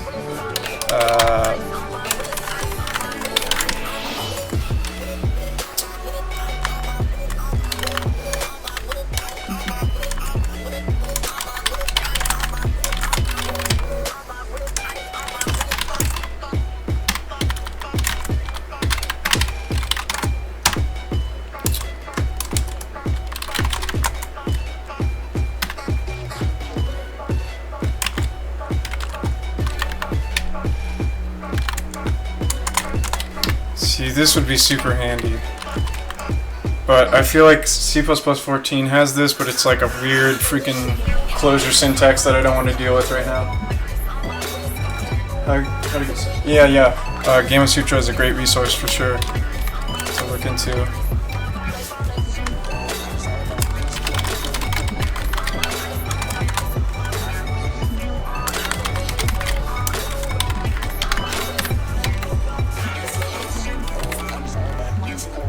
Dude, I should just do this. You know what I'm gonna do? This is gonna be old school.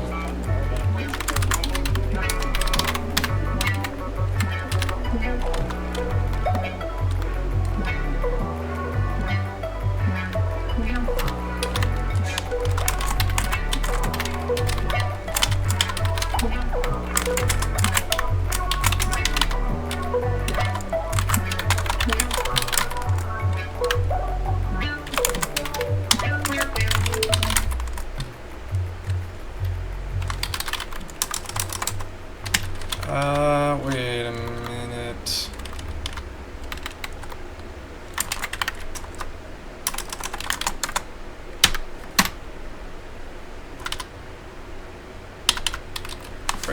Wait a minute. Okay, so currently...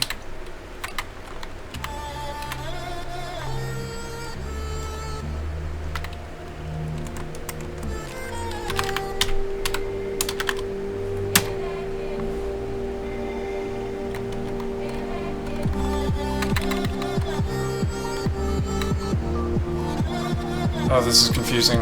I probably should not be doing this. Anytime you reach for a macro, it's probably a bad idea. It's just a word for the wise there. It's always, well, it's not always a bad idea. It's always a bad idea, but sometimes it's the least bad idea.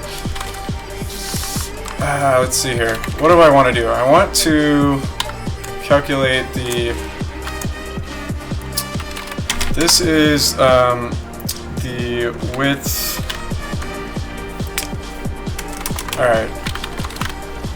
Calculate the width of the tab right now and the width of the tab before the last transition. So the width of the tab right now is easy. If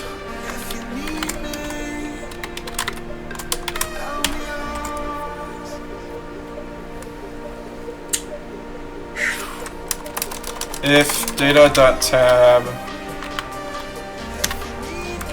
equals tab, then it's all this stuff.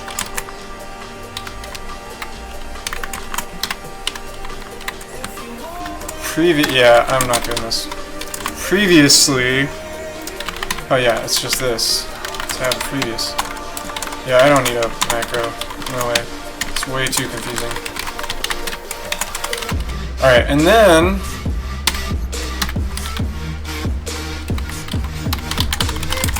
we're just going to alert between the two. I think I even have an alert function here. Yep.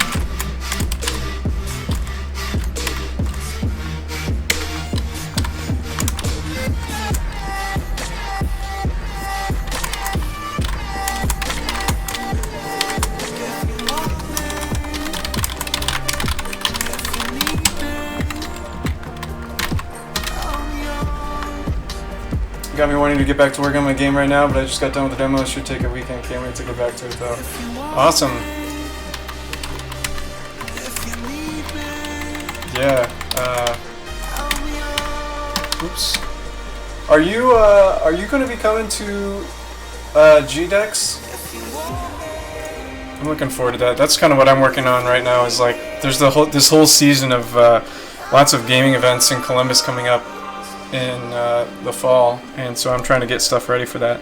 Oh, I got 45 minutes. It's all right. We're almost done here. Actually, we're totally gonna nail this. Let's see. Data.tab timer divided by tab animation time. That's it. Oh, this is gonna look cool if it works. I think it's gonna work.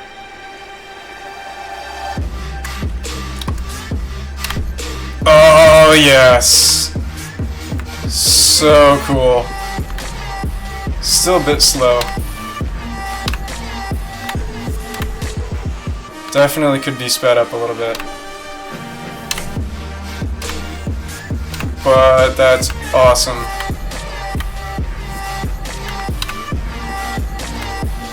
Oh yes.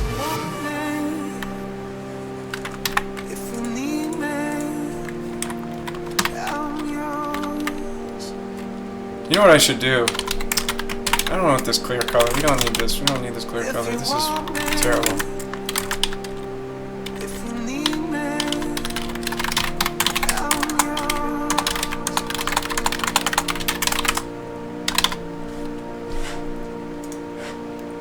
Yes, slick animation, game feel, super important. Alright, let's speed this up a little bit to like 0.3. Maybe 0.35. It should be 0.35. I bet you it's not gonna feel right. It's gonna be 0.35.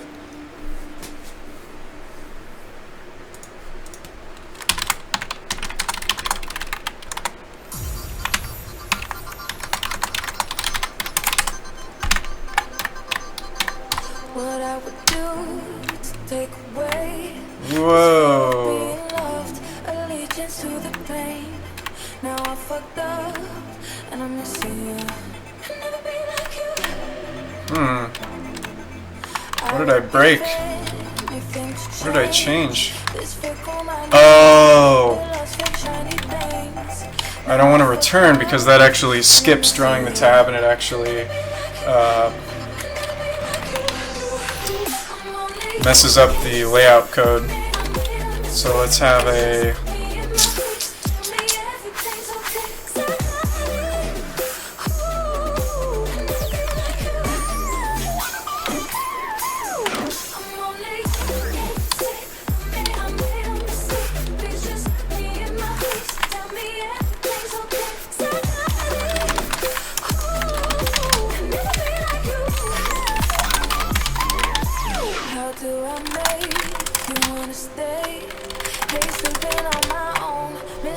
There we go.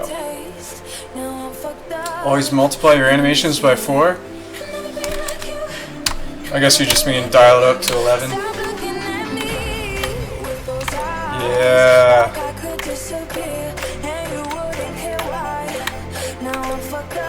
Now.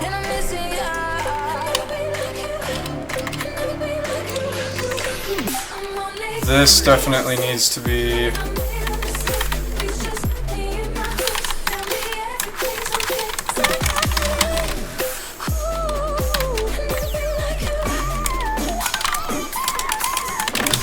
We're going to dial it up to 11.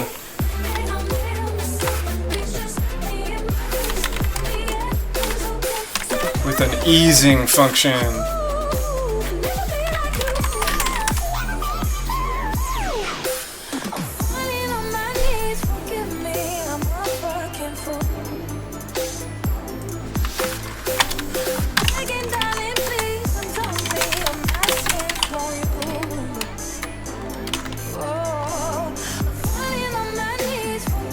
I think I want exponential out. I can never remember which one in the easing functions. There's an easing function website that I always use that is quick reference.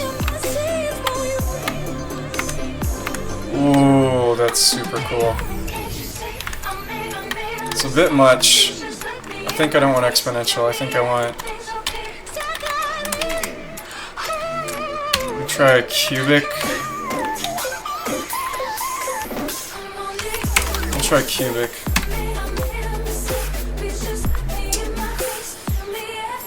In the animation circle, they say the animation speed should always be 4 times faster than you expect. Oh yeah, for sure. There we go. That's pretty good. You definitely want like some animations to have to be more impactful though, and like yeah, I don't know. How much of your code is reused? Not a whole lot actually. Not much at all. But like those easing functions, that would be a perfect example of something I would totally reuse in another game engine. Best animation curves start super fast and exit slow. Yeah, I don't want it to be too crazy though. That exponential was definitely a bit much. It was like super fast and then slow. I think cubic is okay.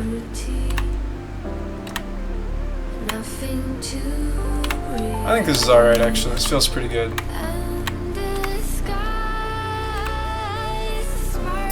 Cool. And then I think I'm actually gonna fill in...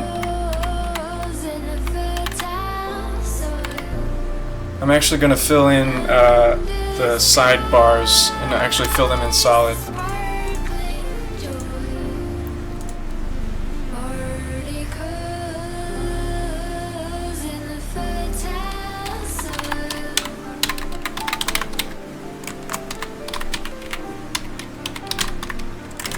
Thanks, appreciate it.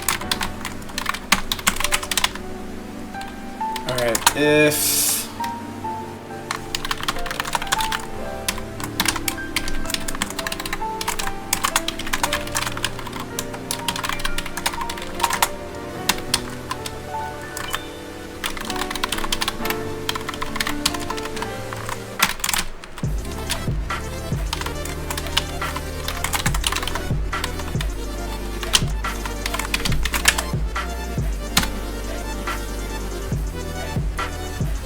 I like your animations to start almost immediately and then fade out smoothly. It's dramatic, but the kind of thing you see in a lot of nicely done motion graphics. Yeah, for sure. Ooh, I don't know though. I don't know if I like this.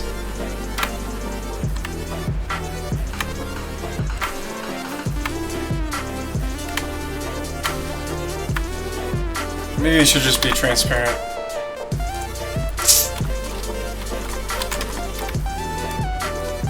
Let's see.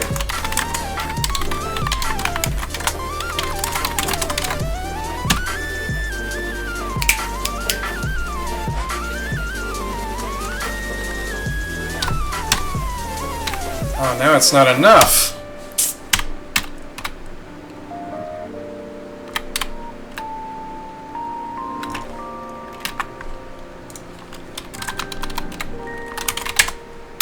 %70 transparency. I bet that'll do it.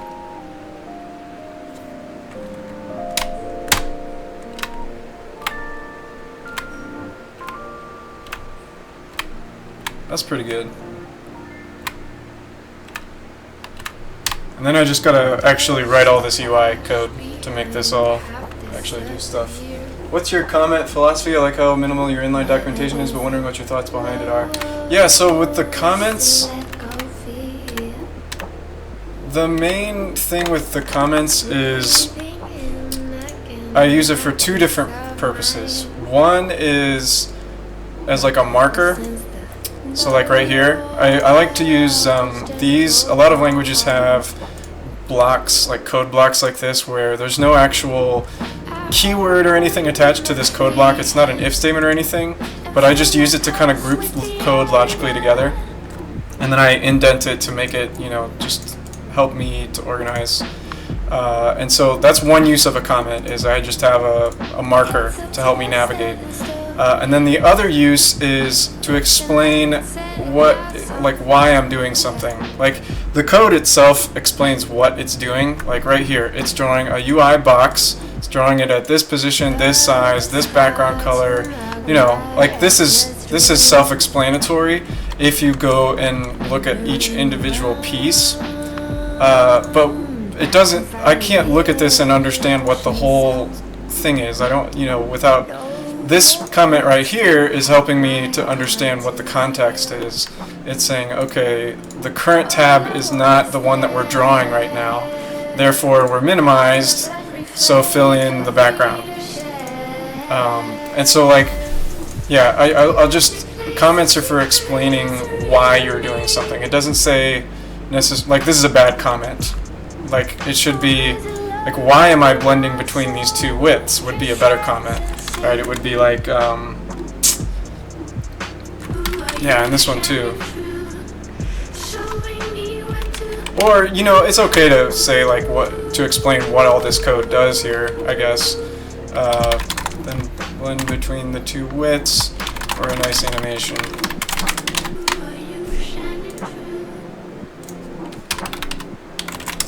I guess it wasn't, that was kind of a bad example. But ideally, you would, like, have like a book here that would be like why you're doing this. Like, why do I need to blend between these two widths for this animation? Why do I need animation at all and stuff? And then you wouldn't need any comments for stuff that is like this boilerplate. I don't need any comments for this because it's just setting up this text box, and you know, it's nothing really crazy. Like, I won't look at this and think like, why am I doing this? Why am I setting the text color to this? You know, like, I don't know. It's pretty straightforward to me, so I don't need to know. I don't need a comment for that. And I try to minimize the number of comments, actually, because a comment is a liability, because as soon as you change, a lot of times what you'll do is you'll change the code and forget to change the comment, and then the comment is actually wrong and it's actually hurting things. You'll come back later and read that comment, it's incorrect, and it makes more work for you, and it's more things to keep up to date. So I try to only comment when I absolutely need it. Pragma region, yeah, that's a good one for code folding regions. I don't really use code folding though. I have it actually disabled in my. Oh no, I don't. I should have it disabled. I never use code folding. It just doesn't make any sense to me. But it works for some people, and that's awesome. Yeah, that's exactly the philosophy I'm trying to work from. I read somewhere that you don't need to document what as often as you need to note the why. Exactly. Yep. Always exceptions. I think that's a great rule. Yeah. Always comment why, for sure. Oh, thanks. My code looks clean. Really? That's so nice. I don't know if it looks clean, but I think C++ in general looks ugly, but if you understand it, beautiful C++ code can still look really ugly. Like if you look at a lot of C code in like the Linux kernel, it's actually pretty beautiful, but it looks bad because they have terrible names. Everything is named terribly. It's all like short names that are like acronyms and all this crazy stuff. But the code itself, like the data structures and things, are actually fairly pure and straightforward, which is pretty cool.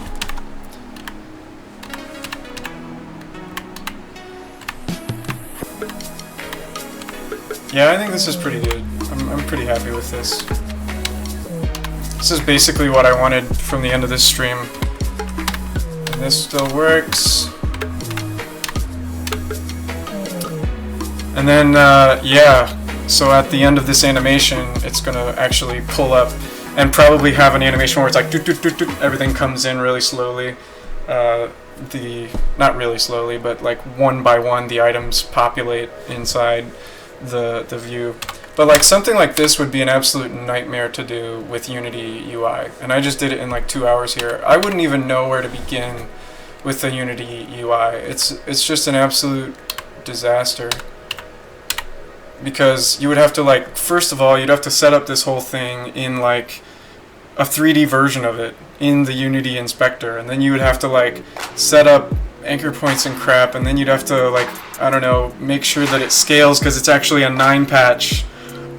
So you have to create a 9 patch, and then you'd have to have like a different 9 patch for this one because it's yellow with a clear background, but then this one is white with a, you know, or gray with a black background, and like, I don't know, it would just be a huge disaster.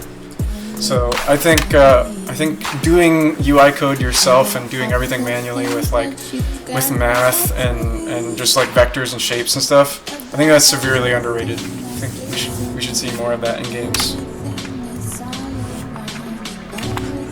Don't understand a lot of what you got there. It looks nicely minimalist. Don't barely understand C# still. Oh, well, you'll get there. It sounds like you have a lot of experience with VB6 and all that stuff that you were saying, so shouldn't be too hard to get caught up again. Feel challenged to do a Unity version faster. Yeah, it's not that you couldn't. You probably could, but like, it would just be hacky, and like, cause I've done Unity UI, and yeah, it's just like you'd have to create. There would be so much state. Like the total amount of state in this whole thing is, where is it? This right here. 3 variables total is the complete amount of state of this UI. Like, one variable to show the current tab that we're on, another to show the previous tab that we were on previously when we're transitioning from one to the other, and then a timer for the animations from one to the other. That's the only state that you need to reconstruct every frame, you know, of this animation. And yet with a Unity UI, you would have a ton of state. Like, each piece of this UI, of this interface, like the label would have state, each of the pieces would have state, and all this stuff. And if you didn't do it that way, you would have to recreate that state every single time, and it would just it's just a disaster. I advocate for a functional UI. Just do it yourself, and it should come out better. If you're interested in UI stuff and UI programming is really something you're interested in, I would recommend checking out something called Dear I Am GUI. This is an immediate mode user interface that is much more advanced than the stuff that I'm doing. And it actually, yeah, you can take in code like this, and then it can actually create a reasonable UI for you. It's got all kinds of skins and pretty colors and really sweet stuff. So if you're interested in how to actually do a professional UI, I recommend looking at I Am GUI, because it's actually really good. And it's very very easy to use. Like there's a very small number of files here, and you don't have to like set up a build system and all this crap. It's really easy to use in your project. It's mostly just include imgui.h and that's it. So recommend you check that out if you're interested. Had some really good experience with Unity UI for a new game HUD. It's not animating most of it yet. Do URI except I get Unity to draw to the screen and help me with the scaling.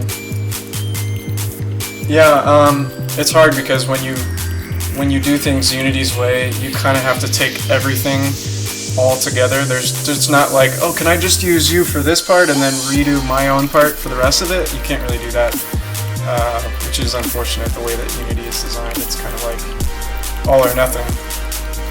So I end up a lot of times like writing my own version of stuff for Unity. So anyway, I think that's pretty much it.